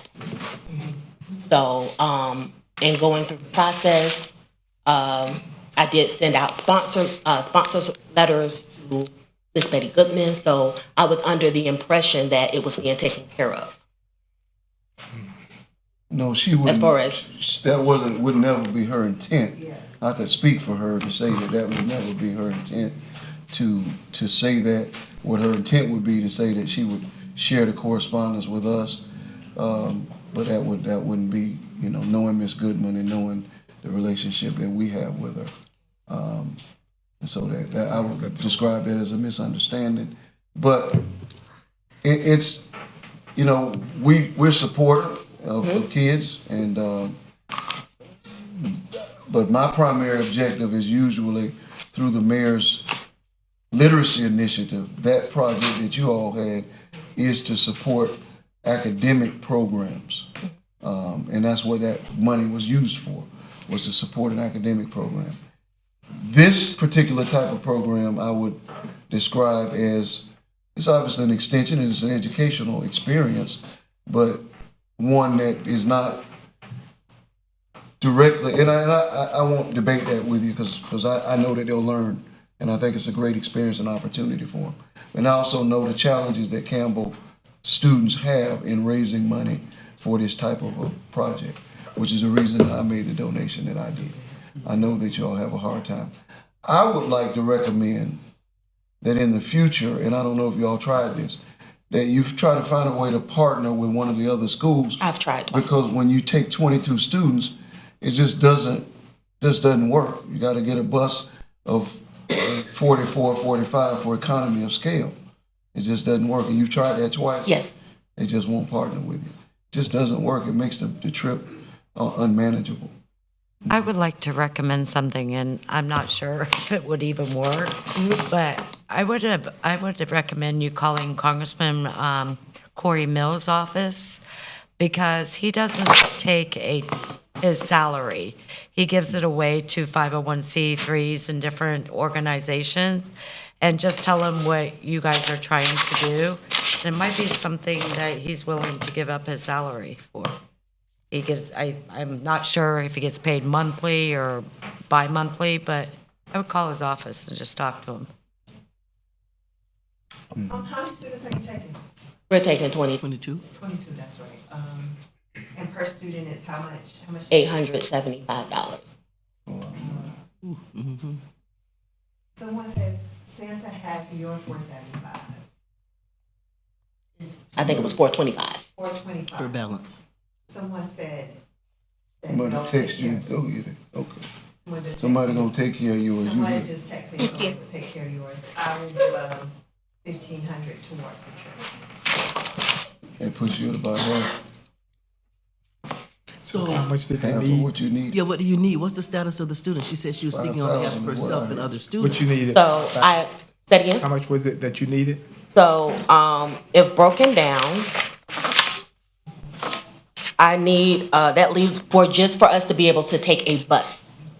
So we have to secure the bus. For us to be able to take the bus, we will need $3,146. How much do you have now? What are you short right now? I am short for the bus, $3,146. That's after what we've just Yeah, said. she's finna. Oh, from, So the mayor did $1,000 for the field trip, and then Commissioner Henry just did $1,500. So that's $2,500. We got the balance. Okay. Does that cover everything? You're just talking about the bus. that's just the bus. To cover the students, because we still have students that are trying to pay. Matter of fact, I have a student, one of the things that I teach in my class, which is a college and career readiness course, and we of course did a field trip to the City Hall last year. We teach the kids how to advocate for themselves. I do have a student, she is a student athlete, she was not able to be here, so she wrote a letter that I have for each of you asking for help. And What's the bottom line of what, I thought you needed 5,000. Is that- so to cover all of the students, I would need an additional $5,298. And does that include the bus? That include bus, that include their food, that include room and board, that include everything. And that includes Okay. what they've already raised. This is what you have Yes. left. So, yes. It's done, because you got 1,500, 1,000, 495 or 425 somebody's giving for hers. That's 50, and then you got the balance right here from commissioner. So they'll work with you And that, Or are you saying it's a total of the 5,000 plus an additional? No, it's the 3,146 plus the $5,298 that would cover the rest of the now you need students. $8,000. So, 8,000, not 5. So, yeah, when I asked how much you needed, this is not that's a lot, but that's up to you, Commissioner.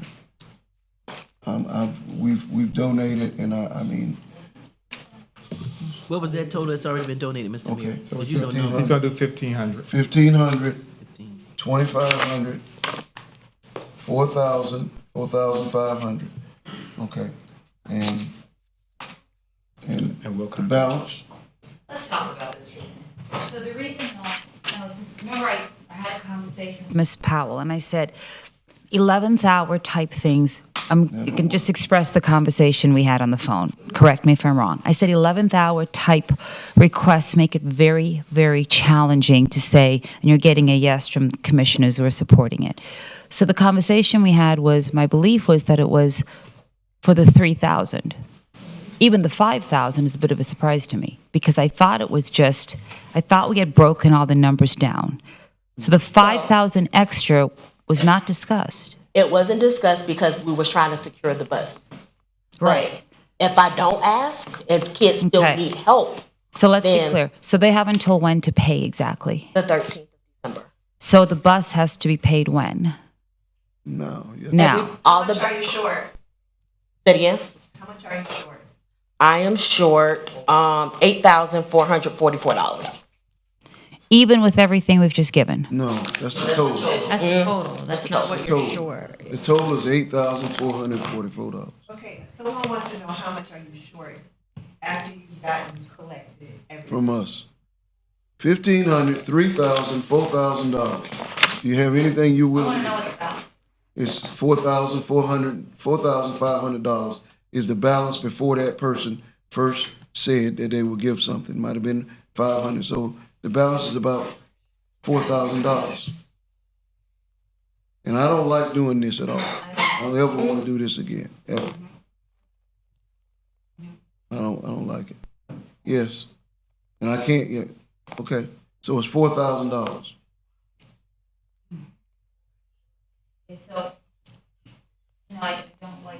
I was very clear on the telephone. I don't like playing with citizens. This feels like I'm just sort of tossing money out to the wind, and it's not. I generally just sit back and I don't say anything when these things happen. I just hold my space, because ideally this is not how I want to use citizens' money. I really don't. When we had this conversation, so I'm not speaking out of turn. Ms. Henry, will somebody there split the 4,000 with me? Okay, I'm standing by. If they're willing to split the 4,000 with me, we each go 2, I'd be willing to do 2. But again, I feel there's a part of me that's saying this is very wrong. There's a part of me that says when I suggested you come here and speak, the understanding was for the bus. I said, okay, for the bus, I could see this commissioners going in for the bus transportation. But then the 5,000 comes up. So that's a surprise to me. And that part doesn't sit well with me, because it's not my money. I'm not writing a blank check. It's everybody else's funds that's being distributed, Well, right? But in her defense, we did ask how much she needed total. Yeah, we did. We asked that. We didn't say just the buses. I heard us say, how much did you, I know I asked it. I thought it was only 31 when we spoke. I thought it was just that. And I Well, said, I never thought okay. it was $3,100 to take 22 kids to maybe Washington. you misunderstood, because I kept, even in my All right, we got. sponsorship letter, I We gotta put. finish this. This is a business meeting, okay?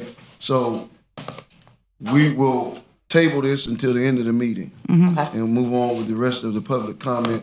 It's no offense, we're not trying to offend anyone. And I agree with the commissioner, these are taxpayers' dollars, but I also understand what the purpose of the monies were for. When they were given from the federal government, this is an express specific purpose that other cities across the country have used for citizens to respond to COVID. We understand that. I understand that 100%. So I'm behind the expenditure. I just don't like the process and the way that we are rolling it out here. So we'll come back to it at the end. We're behind and we support our children. That's why we do it. But I understand the discomfort, and I share the discomfort. Okay, so we'll come back to this last thing at the end of the meeting. We'll hear from you next week.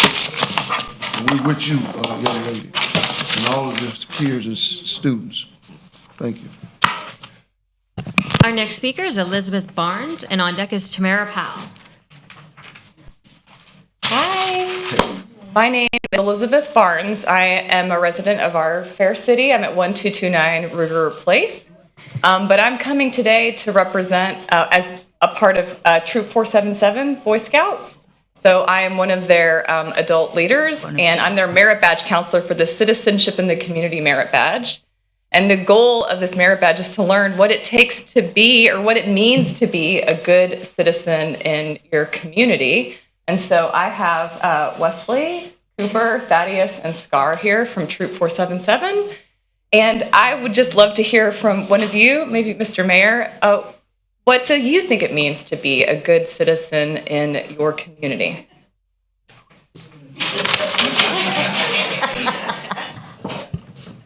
Well, first of all, I will say that I believe it was Aristotle who said that the most important thing that you can do, or the most important job that you have, is the job of citizen. It's not president, it's not mayor, it's not doctor, but it's citizen. And a citizen is one who seeks to contribute to the well-being of the community that he or she lives in. And you do that by, one, engaging in activities that make the community better. And there are a lot of things that you can do to make your community better. You voice your opinion, so I'll name some of the things that you could do, and I'm sure some of them you've done. You can pick up paper. You can clean out canals. You can clean out drainage pipes. You can help a senior citizen who can't keep their lawn up. You can help people who have a hard time navigating the street, or a blind person getting across the street. So that's one. You contribute by doing things.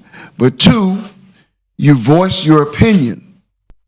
Because we live in a democratic republic, it's critical that we voice our opinion. And one of the ways that you voice your opinion is by voting, by executing your First Amendment rights, by writing editorials to the newspaper, by listening. You also have to listen and hear from others. So another way to be a great citizen, in my opinion, sorry to go on, but you're talking to a social studies teacher. Another way to be a good citizen is, an important way, I believe, is to listen. You know, one of the things that I believe that you do as a citizen is that you should listen before you ask other people to hear you. By doing that, you create a dialogue that's based on respect. And I think good citizens show respect for the city that they live in. We had a campaign that was mentioned here earlier that talked about previous commissioner and her push for respect. Well, when you show respect for the community that you live in, there are just things that you don't do. You know, you follow the rules. You try to know the rules. You try to understand the city that you live in, understand the laws, and engage yourself in a way that says that I support the community that I live in. So that's a snippet, but I'd be happy to go out to lunch with you for it. Absolutely. We can talk about citizenship, and we can figure out a way that we can maybe partner to do an activity that enhances citizenship in the community. I think it's that important.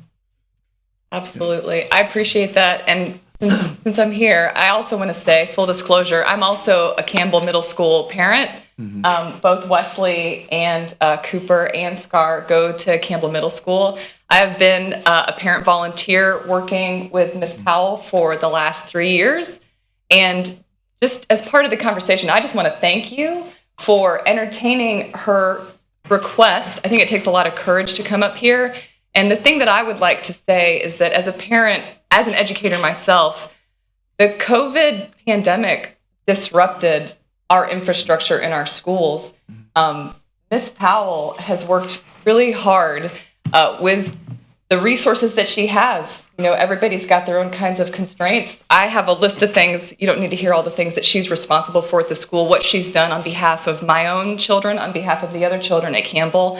So I understand the frustration with the way that we're talking about money. I get it, but I just want to say thank you because I know personally how hard she's worked. It's hard to get into the nitty gritty. I get that it's not the time, but I just wanted to vouch for her and the work that she's done. And thank you for supporting her in this work to get to Washington, D.C. These are wonderful kids, and it's really hard to get this off the ground again. And I just thank you for your support.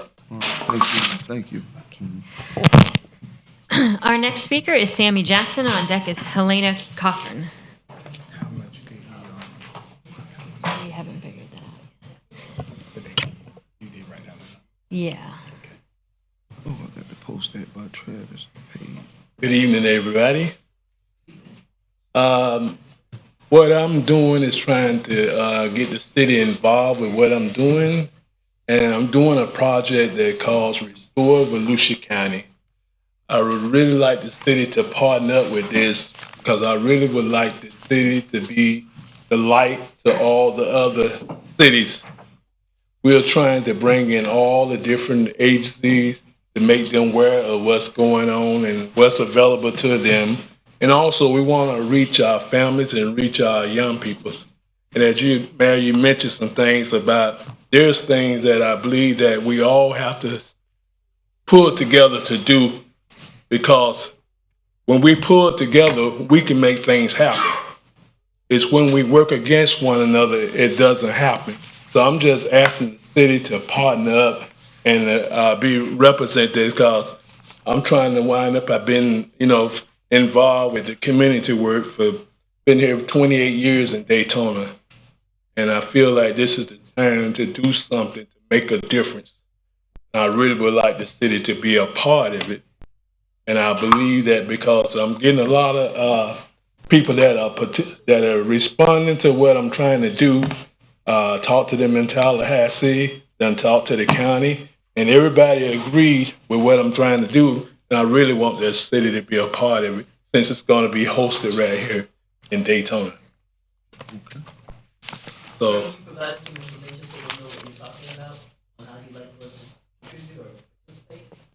how do you want me to do that? Yes, I have paper. Yeah, I'm doing that. Yeah, okay. So should I email it? Yeah, email and send it to the city staff. Okay. A narrative describing what you're trying to accomplish. Okay then. Okay. All right. Thank you very much for your time. I know that's right. I haven't seen that shirt. I'm like, where that come from? Like that. Our next speaker is Helena Cochran, and on deck is Holly Beckworth.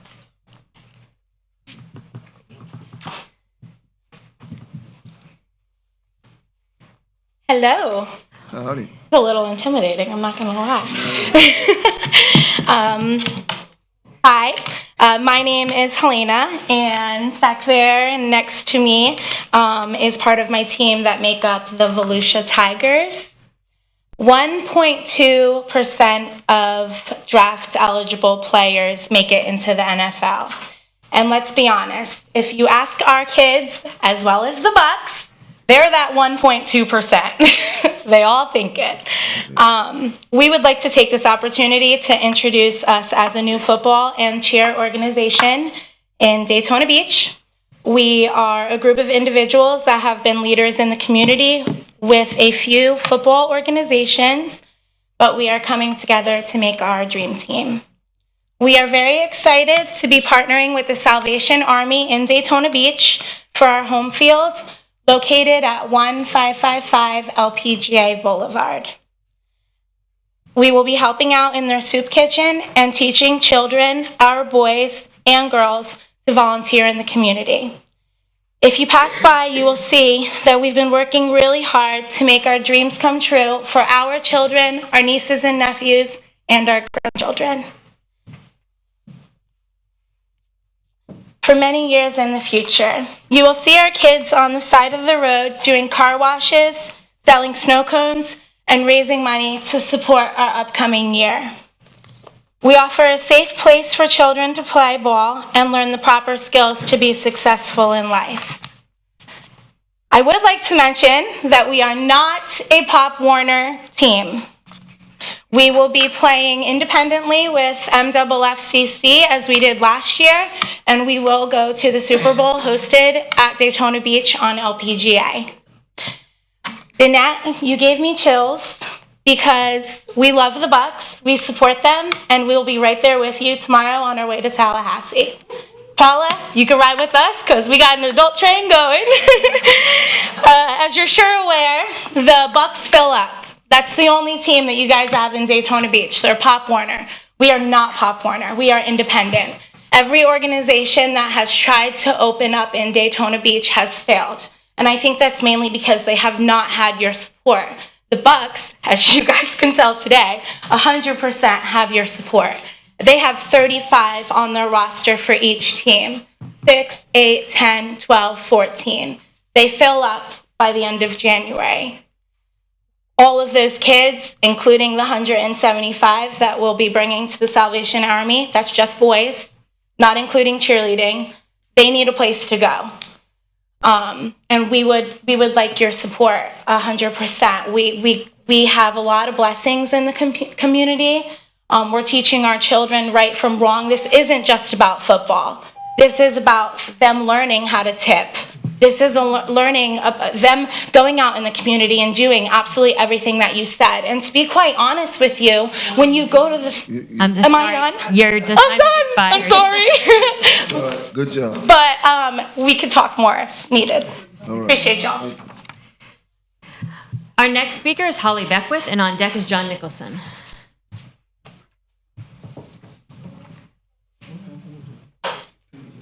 So again, Holly Beckwith, 1223 Ruger Place. Somebody had told me I should put together an anecdotal presentation, but I was able to just throw this together.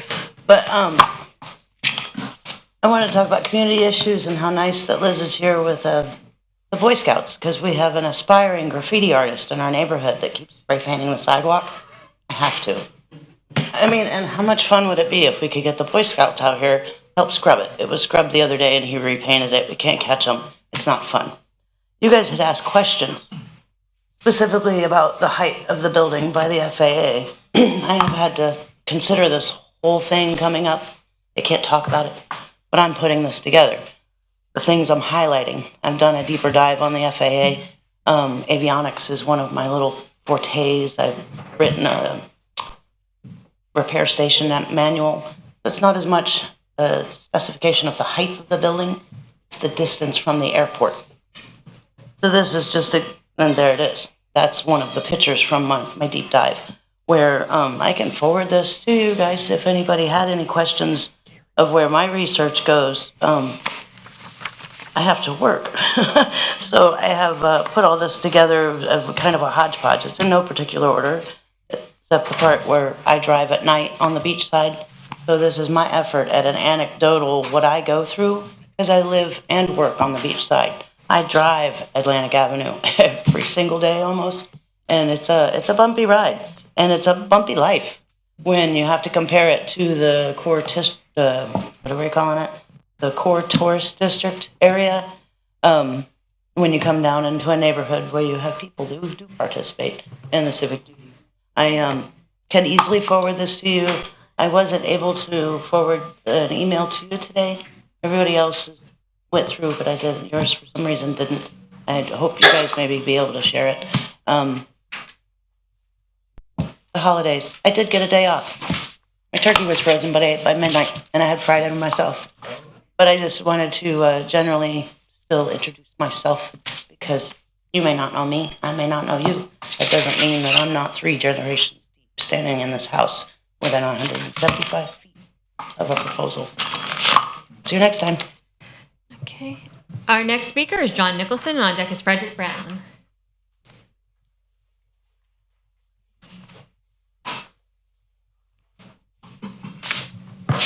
John Nicholson, 413 North Grandview Avenue. Couple of things. One, the beachside's been neglected for 17 years. 14 years without a CRA project director. It is in terrible condition. It really is. It is a money generator for the city of Beach. It puts us on the map. It does a great deal for us, and we are neglecting it for years and years. What's coming down the pike, the A1A project, I want you to look at it very carefully. You go over the Oak Ridge Bridge, and you take a look at all those yellow signs. They're to protect the street crossing, but they look terrible. They plan on putting 120 bollards, those cement poles, at each of our intersections. So there'll be over 1,000 bollards on A1A. It is a pedestrian nightmare because people will be forced to walk in the street on A1A to get around. Secondly, we're talking about schools. For 30 years, I wanted the city to be involved with our school system. Commissioners have always said, no, it's not our business. It's a school business. They've never cared for our students, all right? It's about time that we did. So Wednesday night, next week, on the 13th, at Torrey T. Small Elementary School at 5:30, they will have a meeting on where the children at Torrey T. Small will be going. Also, the students at Beachside, where they will be going. They're going to be moving students around. So all of those that are interested in schools, especially Beachside and Torrey T. Small, the meeting is Wednesday, Torrey T. Small at 5:30. The fire station, I never opposed the fire station. I'm just opposing the location. There is a location just west of here, on Orange Avenue, on Seagrave, that was the old Dunn location. It is a perfect location for the fire station because it doesn't take up valuable commercial property. That's what we need to look for. And lastly, on redistricting, we will have voting next year for zones 2, 4, and 6. I know the mayor doesn't agree with me. We are no longer a city of 70,000. All right? The mayor looks very strange at me when I suggested 6 months ago that we'd increased to 78,000. Now we're at 80,000, 81,000. Zone 4, which is up for election, may have as many as 20,000 people in that zone. So I don't think it's fair to have 20,000 in one zone and 12,000 in another. The next zone, she doesn't believe it, but her zone has a gazillion apartments. That's going to change the number of people in her zone. Every time you blink, there's something else going up in her zone. All right? So I'm asking you to take a look at that. Thank you. I want to check with the supervisor election as well. We do have 81,000, but did you know only 39,000 people? Oh, can you hear me now? That only 39,000 people in the city of Daytona Beach actually is registered to vote. You should check with them. Not the whole 81,000. I like to get more people registered to vote, but I actually found this out the other day and I was like, wow.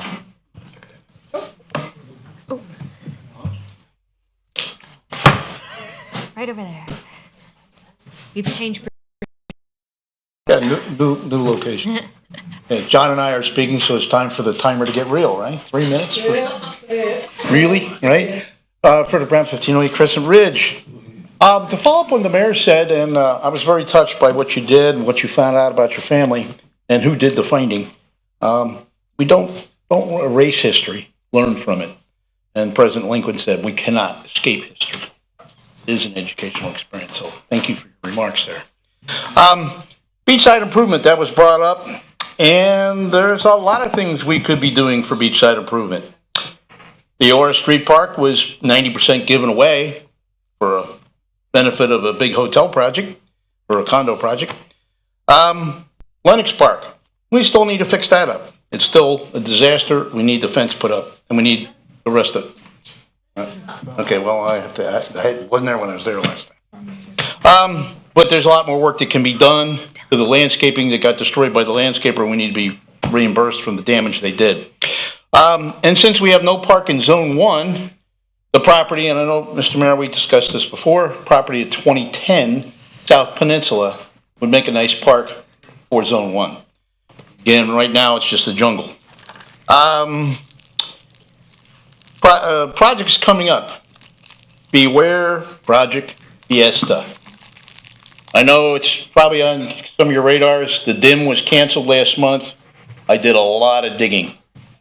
And you need to know who's behind it, where the money's coming from, what it's all about. I don't believe it's what we need for our downtown. I think the Boardwalk Ocean Avenue area is very, very important to the future of what the beach should look like. It's an area I fell in love with back in 1964, and I really would like to see it preserved to what the world's most famous beach was meant to be. So beware of that Project Fiesta and when it's presented. And whenever the DIM comes up, I'll be there. Thank God for a commissioner that voted against one of the items, 9B. I'd ask for a show of hands, but I wouldn't see it. How many commissioners actually walked that property? If you did, you should have had some big boots to go through the muck. So beware what's going to happen there. It has been a swamp, still a swamp, and it's still wet. This brings me to my point. Flooding is not going away. We need to think carefully about it. You may pass all these zoning changes, but the flooding is only going to continue to get worse. So thank God we had at least one commissioner with her eyes open. One other point I'd like to bring up, and I've talked about this many times, IRWL. Most of you probably don't even know what that is still. In-roadway warning lights. Down south of Zone 1, you can see them in action. DOT finally put them in on that crosswalk. Please take a drive down, I believe it's around the 3000 block. Take a look at how well they work. And our representative should push for them in our other zones. Our next speaker is Amy Powell, and on deck is Janet Meredith.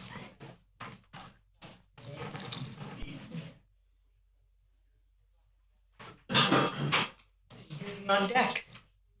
I didn't get that. Amy Powell, 136 South Grandview. I hope everybody had a great Thanksgiving and you have something fun planned for the holidays with your family. On the 2023 tax roll, the property class of 5 vacant lots in the Main Street CRA were changed at the property appraiser's office from residential to parking lot mobile home park, reducing their value on the tax roll. The zoning is RDB6 Surfside Village, and I'm surprised that someone can just arbitrarily do this without city approval, or maybe you're informed afterwards by the county. If the city does approve this, I would like to know why, and because I think this is a bad precedent to set. These 5 lots are behind Full Moon Saloon on South Noble Street. They have often been illegally used for parking for as long as I have lived there. Near there. They have a ratty-looking chain link fence and grass with railroad ties to indicate parking areas. There is nowhere in the city that parking on grass is allowed without special permits. But here, an attendant with a $20 sign scrawled on poster board will often collect money for parking during, say, Peabody concerts, for example. Recently, I reported people living in an RV on that property. The Full Moon manager told code enforcement that the RV was only there during the day to patronize the bar, which is not true. They were sleeping there. I bring this up as an example of the abuse that staff should notice during their review of the Bike Week master plan. These same illegal lots sneak into the master plan because they're adjacent to the Full Moon's legitimate parking lot, and staff just can't seem to figure out that that is not supposed to happen. Parking permits in the master plan are only allowed in RDB 3 and a small area near the cemetery. With a mountain of cash flowing in during biker events and other times, the owner was given no reason at all to ever improve the condition of this blighted-looking property. I'll be bringing this issue up at the task force meeting in January along with other issues, but I would love to see some action prior to that. Seeing all the hype about needing parking in the CRA, would you consider asking staff to separate the parking permits in the master plan and create a package that can be given special attention and evaluation? I would be happy to give each one a fine-tooth comb over and submit my analysis to staff and even make a presentation directly to you. This will help us evaluate what we need long-term, as these properties may be the key to resolving our parking issues. How did you learn that happened? Well, I will tell you, if you go on the property appraiser website and you pull up a map, you can click on a property and see property class. Like mine is single-family residential, for my house. These 5 properties have been involved with Bike Week for so long that I've been watching them. And I knew that the 5 lots were residential, it was 5 little bitty lots that were houses at one time that I noticed, because it's a really crummy looking parking area. And it's one of those ones that aggravates me, because a guy would sit out there with a sign for $20. Anyway, I knew they were residential. So when I went in recently, because we were getting ready to come up on Bike Week again, and I kind of do my homework, I clicked and it said parking lot mobile home park. I was like, wait a minute. So I emailed the property appraiser's office, and they said on the 2023 tax roll, they were changed from residential to parking/mobile home park. So somebody, the owner, went to the county and requested that change. Number one, it's a reduce in the tax value, okay, by about $5,000 per lot. And then number two, it sort of sets them up to where if they decide they want to do a parking lot there, they say, well, it's already on the property, the property appraiser says this, but it's still RDB6 Surfside Village. Now, I'm not even saying it's a bad idea to have parking there, but let's make it a nice parking lot, And so I don't know how many, there may be other properties that this has happened to, but it's worth looking at. If the young men were here, and you can tell them, Ms. Barnes, example, citizen.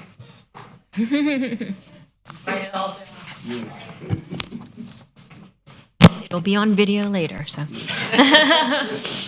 Our next speaker is Janet Meredith, and on deck is Paul Zimmerman.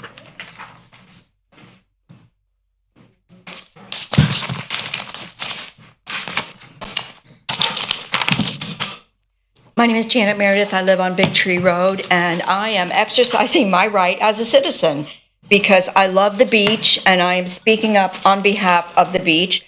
So this is actually about item 10D, which is 1201 South Atlantic Avenue, and also I think I may have missed it because I was working item 9A, which is 2696 North Atlantic Avenue. I am 100% opposed to any project and development on the east side of A1A. I am in favor of living shorelines and preserving our coastline. Mother Nature will always, always win. Please see the attached graph from NOAA. I sent everyone an email. We have had substantial erosion, as you can see in the attached report from the Florida Department of Environmental Protection dated July 2023. I have one for you if you want one. You can scroll through to find Volusia County. The building of the aforementioned piece of land is not safe. You will note that the area of the proposed project is included in the map of critically eroded beaches. I would also imagine it would be difficult, if not impossible, for an owner to obtain insurance for this structure. And if so, when a claim is filed, it's doubtful that an insurance company would pay. Insurance companies are notorious for denying claims and will use any means at their disposal to do so. If I can easily obtain this report, they can too. Seawalls are not the answer. There is much data available to support this, so I'll include a paragraph from the surfrider.org website, which says, while your neighbors believe their homes are being protected by seawalls, those very seawalls are putting your beach at risk. Not only do seawalls cause beach loss directly in front of the seawall, but these structures can cause increased erosion in adjacent areas of the beach that do not have seawalls. This phenomena is called flanking erosion and takes place at the ends of seawalls. Please vote no on these projects. Thank you for your consideration. Do you have any questions? Does anybody want the report? If you want to hand it to my sister, we'll Okay, that'd be great. The commission. Thank you. Of it. Our next speaker is Paul Zimmerman, and on deck is Ann Ruby. Paul Zimmerman, 356 Woodland Avenue. Mr. Mayor, commissioners, staff. I'm here to talk about item 10D, the Silver Beach condominium approach, and I also represent the Sons of the Beach. all of you should have received a letter from our attorney today, Dennis Bear, outlining our objections to the project of Silver Beach Condo. We dispute the boundaries of that project. Mr. Gross offered his opinion on it. We're basing our objections on a couple things. One of them is that this property has not been paying any taxes. If you go to the property appraiser's tax records, as Ms. Pyle did for the properties that she just addressed, you'll discover that this property is only paying taxes on the portion of the land that is platted, not down to the mean high water line. The developer is claiming that he owns land down to the mean high water line, and Cobb Colin Bell has presented an opinion at title supporting that position based on a survey, not on a title or a deed, based on a survey. That is not an adequate basis for an opinion of title. We're basing our position on what's recorded in the official record books of Volusia County. And our opinion is the title that stems from the Bostwick Park is bound by the perimeters therein. But this project is in Bostwick Park subdivision. I'll read that again. The title that stems from the Bostwick Park is bound by the parameters therein. Along the Atlantic Ocean, there is a clearly platted easterly lot line that does not extend to the Atlantic Ocean. The reason for this can be found in that exception contained within the dedication of the plat of the said Bostwick Park as follows, quote, except for the portion east of the monumented line 150 feet from Atlantic Ocean. This exception is taken from the underlying title thereof that is contained in that subdivision of Government Lot 4, Section 9, Township 15 South, Range 33 East of the recorded map book, book 2, page 76 of the public records. The developer is claiming he owns down to the mean high water mark. He doesn't, or he has title to it. Okay.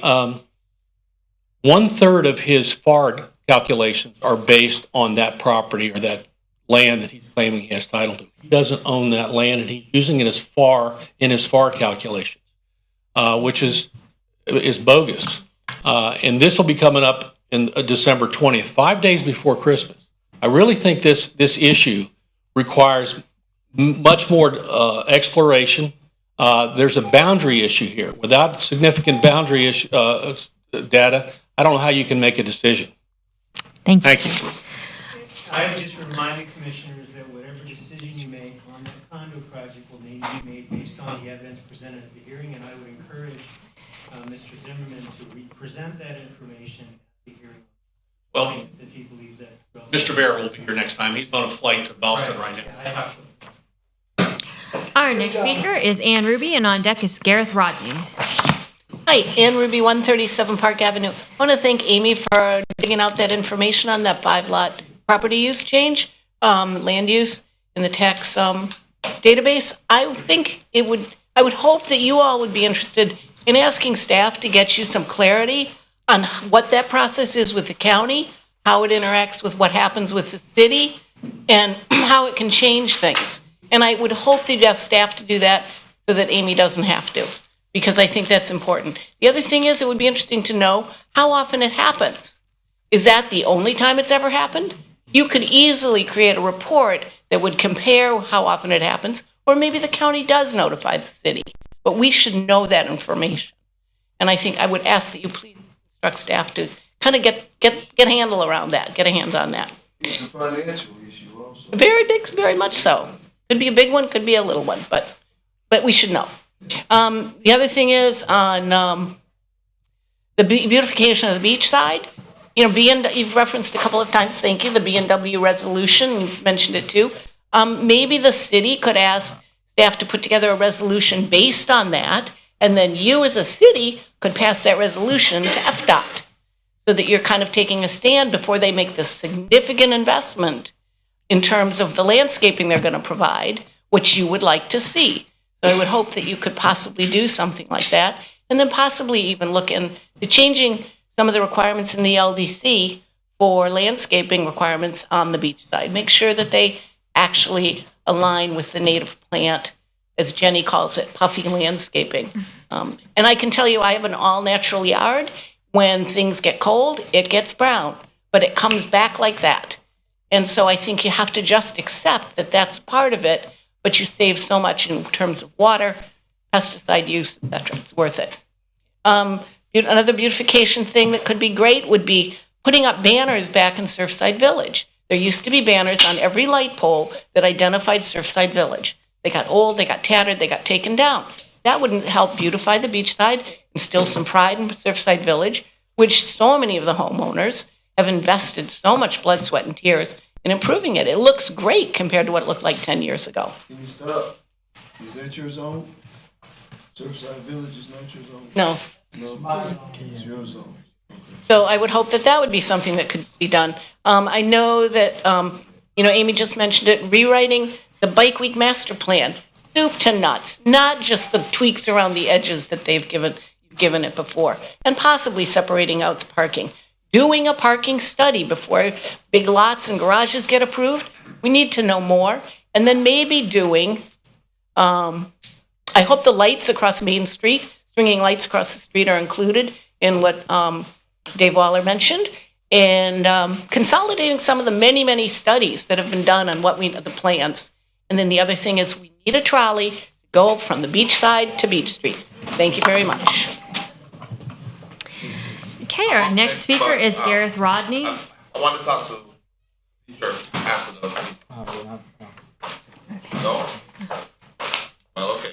I don't have much to say, I've been very frustrated with the inaction with my situation with the... Come on up, state your name. Oh, my name is Gareth Rodney.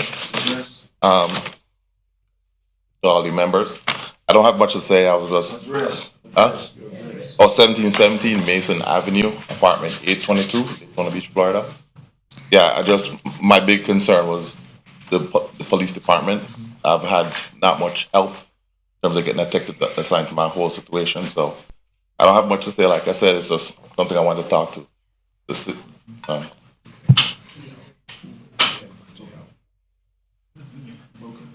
Well, there's nothing more, we can't address that business here, and he's addressed your concerns. Well, I mean, I haven't gotten any real issue, no communication in terms of getting a detective assigned to my situation.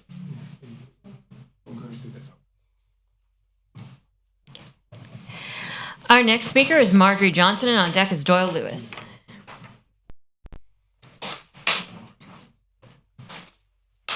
Marjorie Johnson, 122 South Key Street. As a resident of the city of Daytona, at the last city commission meeting, my rights was violated. It occurred by you, Mayor Hendry, and Paula Reed. It appears that you, Paula Reed, and you, Derek Hendry, are incapable of controlling yourselves. There's no reason why a city commissioner, Paula Reed, to be interfering with my public comments. There's no reason why you, Derek Hendry, should be interfering with my public comments. As a former president of the NHB, I spoke out against you people taking us out of the meetings. I was honored over at Fishbone, and a 2-page article put in the Daytona Times on me for getting the residents of this city back in the city commission meeting after being removed by this commissioner. Monica was not involved, Ken Strickland, but the rest of you were. So I'd like to say to you, injustice anywhere is a threat to justice anywhere. Stop the harassing of our residents. You're here to do your job. You're getting paid to do it. You need to do it. And stop interrupting people when they're doing their public comments. At the last city commission meeting, it was time for Monica to speak. And everybody had Rick Ray then Bonita May and Paula Reed interrupted with her comment. So this is unacceptable. And also, I like to say, I don't pledge allegiance to the flag here. I don't pray with you people. I see all this wrongdoing and injustice going on. And I'm not going to be a party to praying with hypocrites. Okay, I'd also like to say I have a report card here tonight with Mayor Henry and Paul Reed, and it's F for interrupting you, Paul Reed, meeting at the last city commission meeting, and F for not meeting with your constituents and not having any access to you. You're getting a free paycheck, you're not doing your work. Also, you, Mayor Henry, same thing. You're not meeting with your constituents. You're missing in action. It's a disgrace, and it needs to be corrected. Same thing with you, city manager. You started out nice meeting. I think you met with me twice since you've been here. After that, those were closed down. So I like to say that you're all here to do the people's work and to do the job that you're paid to do, and stop being rude and unprofessional with our constituents. Also, I like to say, I like to thank Monica. She met with me today. And Ken Strickland said the best two commissioners here, so you get all that. Thank you. Good job. Keep up the good work. I love you. Our next speaker is Doyle Lewis, and on deck is Michael Aaron. We got it. Okay.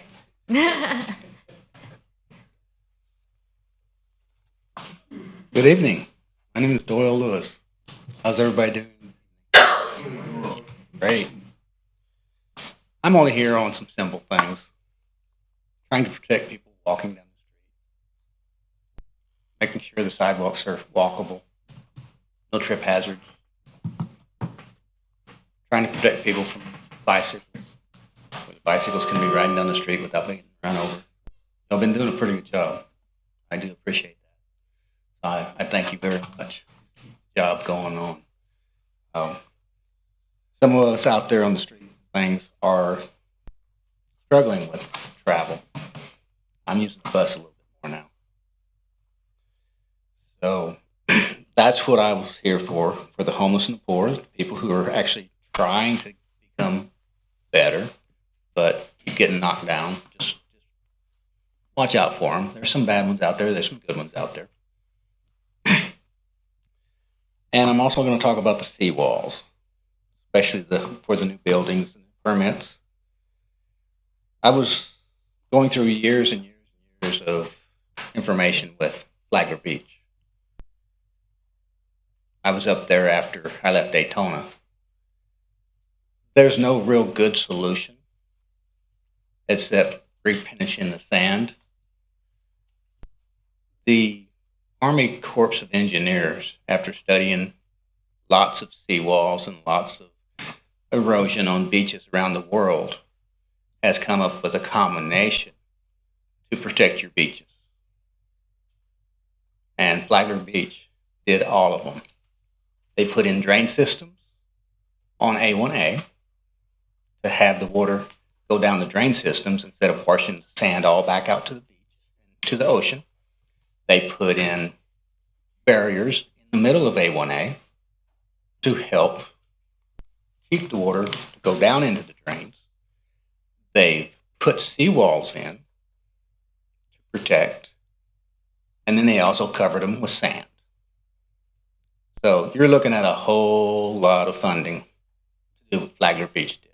They got a lot of funding from the federal government to protect your A1A and to replenish the sand. They did a combination of sand from inland and out in the ocean, I believe. They did a combination. So you're going to have to hit Mother Nature from all areas, 360 degrees around, to repair your beaches, to get the beach back from the high tide. And that's a fact. Get a little information from Flagler Beach. They went through it for years whenever the A1A washed out and shut down. Thank you. I don't want to murder That's okay, darling. I'll tell you.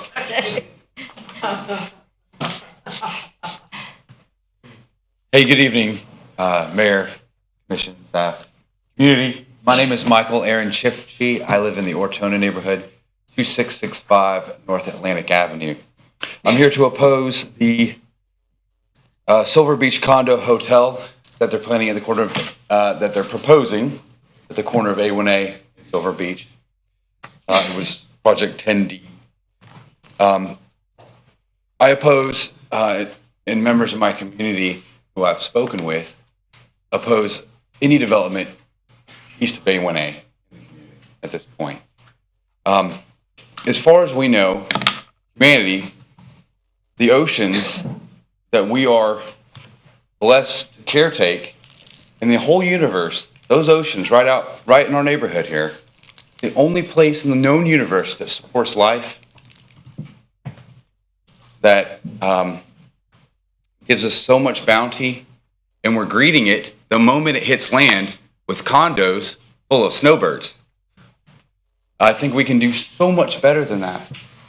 The members of this commission are tasked with caretaking one of the most precious, bountiful, amazing things known to this earth. And there's so much uncertainty in the world right now as far as our relationship and our balance with nature is concerned.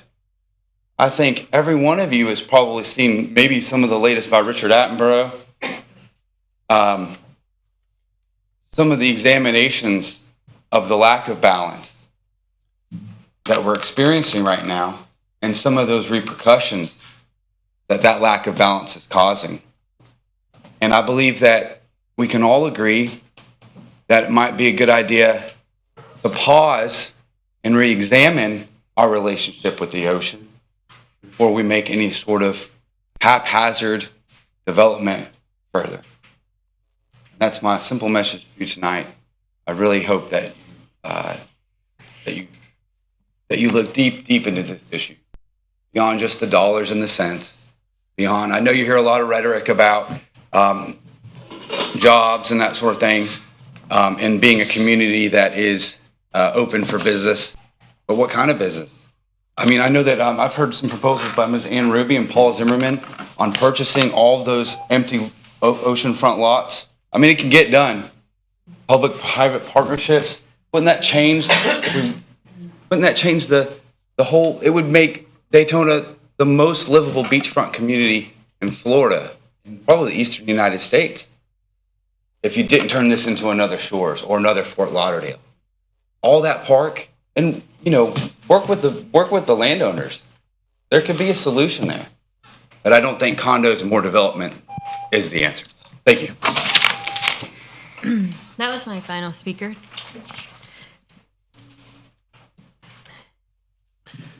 Thank you, Daytona Beach. Oh, thank you. I sure did forget about that. Y'all still there? Yeah. All right. What do we have as it relates? Did we hear anything? Commissioner?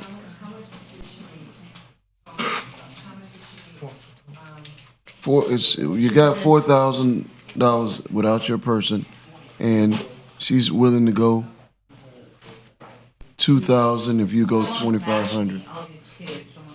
If you go two, she $2,500. What's left after that? Nothing, right? So that total is at 8,000. Yeah. What's left? Okay. No, what would be left? I'm not sure because I didn't. 8,400. Yeah. You need 8,400. 8,400. Yes. Okay. You got 1,500, 2,500, 4,000. Plus you had 400 and some dollars. 4,400. No, You got he's just adding 1,500. Strickland 1,500, Mayor 25, 4,000. So she's saying if someone will do the other 2,000, she'll. Okay. All right. So from the commission, $6,000 based on that amount. We're agreeing. Okay. Okay. So Commissioner May is going to do 2,000, and then. I think I'm at a total of 2,500 with the extra Yeah. difference. I think I'm at 2,500. 2,500. You're going to do 2,500. 3,005. Yeah. Okay. You got it. Okay, and then Commissioner Henry, I have a request, please. 1,500. So, you know, this past weekend, I was in DC at 2 different speaking events, and I took a look for historic reasons. I wanted to take a look at what it was like to do a self-guided tour where there was nobody leading it. I had a map, I had a car. What was I going to do with my time? And I spent a few hours looking at different monuments as a little test for myself. I think it's a worthwhile thing to do. 11th hour, no, but I think it's a good project. I think it's a good thing that they're going to see the DC area. I think it's good. So I do want them to come back if possible and take a few minutes, either do it on video, submit a video so that we as a commission can maybe see or hear, and the citizens can see or hear what the students experienced in their own words, so we can see what they learned. That would be great. Thank you. Just want Again, to Mr. Mayor, clarify. Just for the purpose of allowing us to bring this back as a commission vote that we normally do, can we go through the various donations Okay. for this? $1,000 from the mayor. 1,500 from Commissioner Okay. Strickland, 1,500 from Commissioner Henry. 2,500 from Commissioner. Chair May. Okay. Does that take us to our 8? I don't know what it Well, takes. yes, but she has a commitment from someone else. Whatever's left over. Okay, thank you. Yeah. About 2,500 left over, right? And then we'll bring this back and it'll be part of the next resolution. Thank you very much. Don't get the money Thank you. for it then, though. Okay. That's it.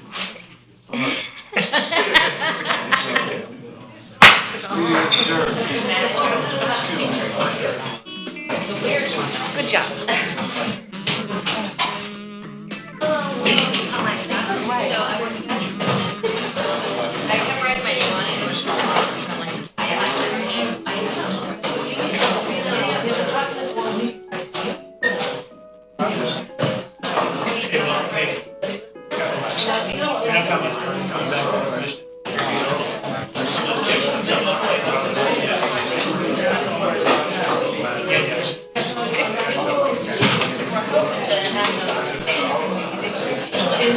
To serving the citizens of Daytona Beach.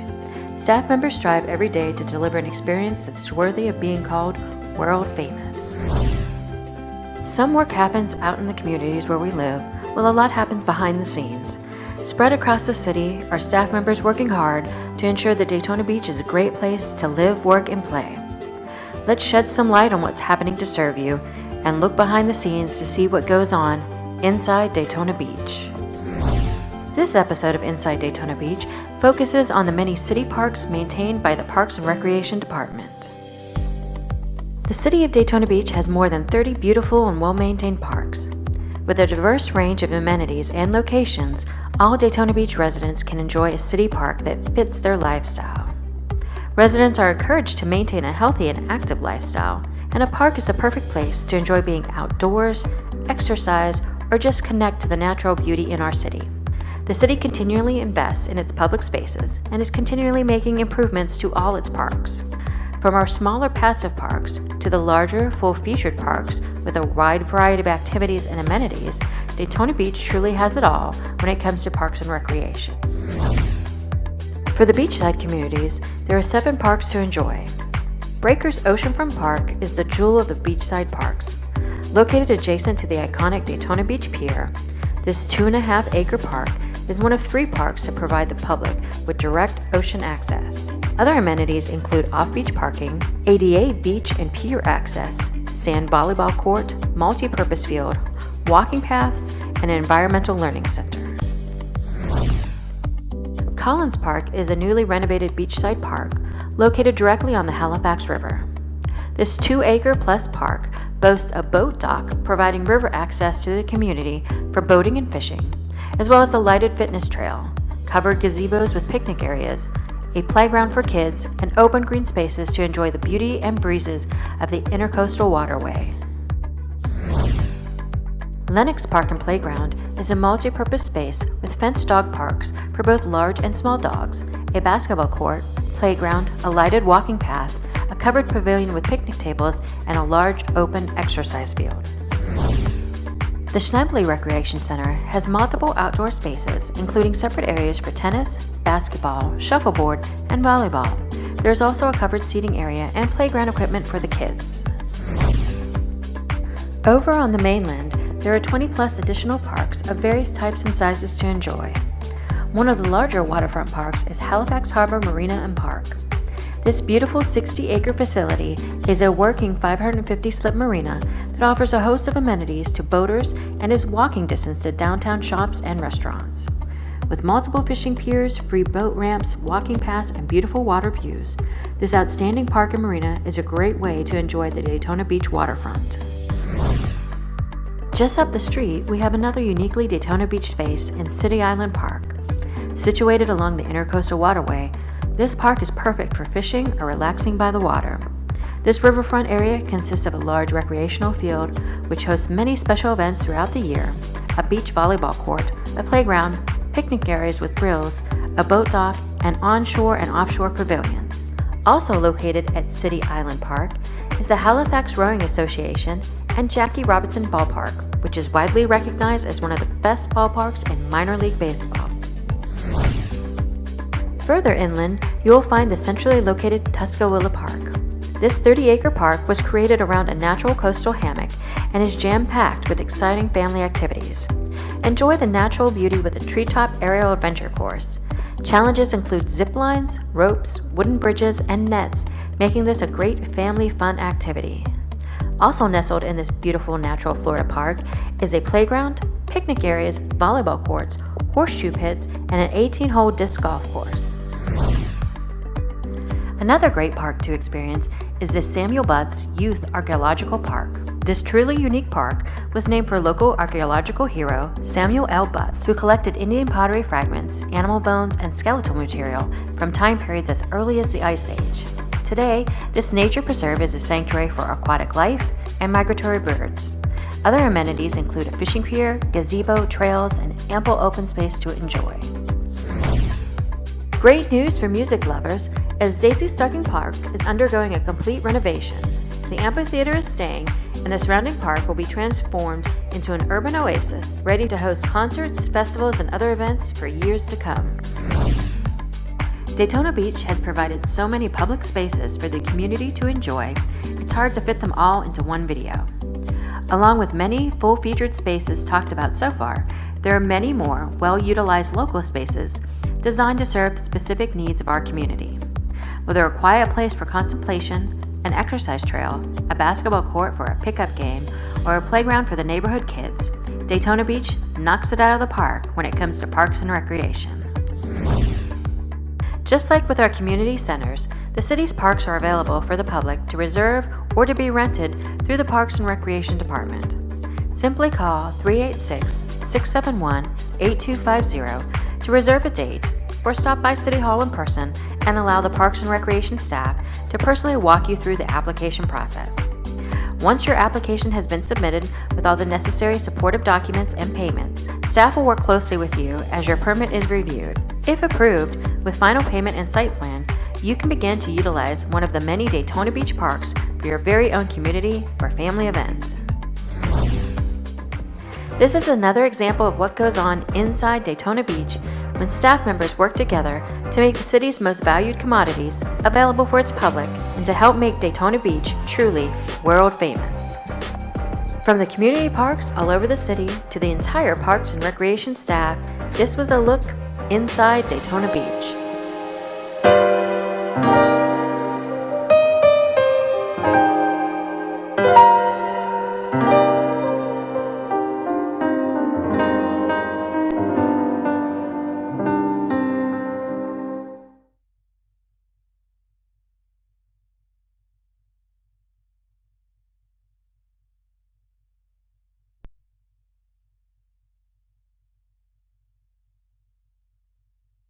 Hello, everybody. This is Daytona Beach Television, and I am your host, the Reverend Dr. L. Ronald Durham, Community Relations Manager for the City Gorgeous, Daytona Beach, Florida. I am delighted that you are tuned in to the television broadcast today, and this segment is the Meet Your Commissioner segment. And today I am honored and delighted to have as my guest the Commissioner for Zone Number 1, Monica Paris. Welcome to Daytona Beach Radio, Thank you very Commissioner. much. I'm excited to be here. I am so excited to have you, and we are in a beautiful setting. We are. Here at the Pendleton Club, right on the water. Right on the river, which is now, after redistricting, is part of Zone 1. And I'm glad that you're here with us and looking forward to doing the interview. Well, let's get started. Okay. There may be some people out there who don't know who Monica Paris is. I find that hard to believe, but it's possible.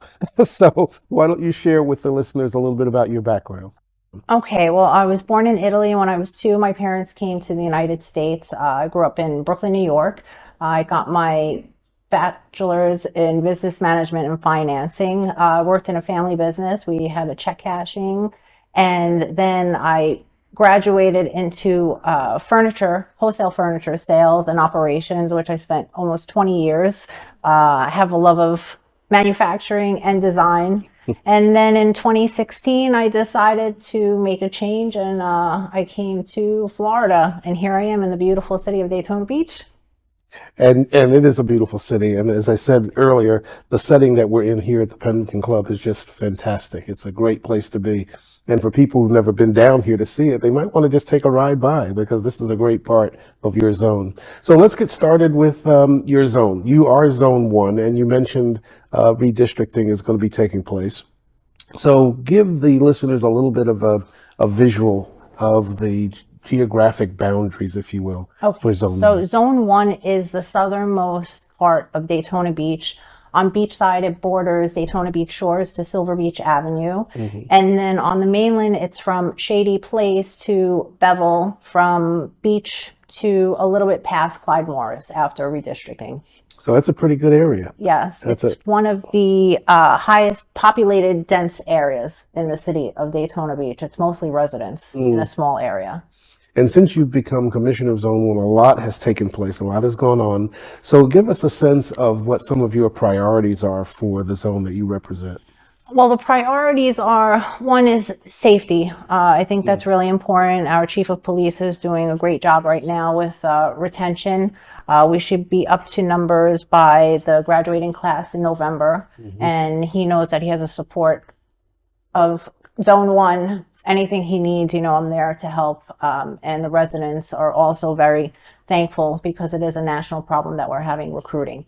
So that's one thing. The second thing is flooding. So now that the Army Corps of Engineers is involved, working with them to see what needs to be done to help with the flooding that's been happening in Zone 1, Zone 3, a lot of zones. We keep on having a lot of storms. And also working with the residents to let them know that we are listening and working in collaboration with the residents and the staff, because the residents are the eyes and the ears of the city where we can't see. And I hope to be that intermediate middleman to let the city know what the residents need done. And before we began the segment, you said something that was really interesting, and it piqued my attention. Sure. You said, I'm in politics, but I'm not a politician. Yes. So, and that was fascinating. So, and that's a great take. So give me a sense of what you're most proud of being the commissioner for Zone Number 1. I really have to say the residents. There's so much concern from them, participation, communications. They really want to be part of the change in Daytona. That saying, be the change you want to see. And I see that they're willing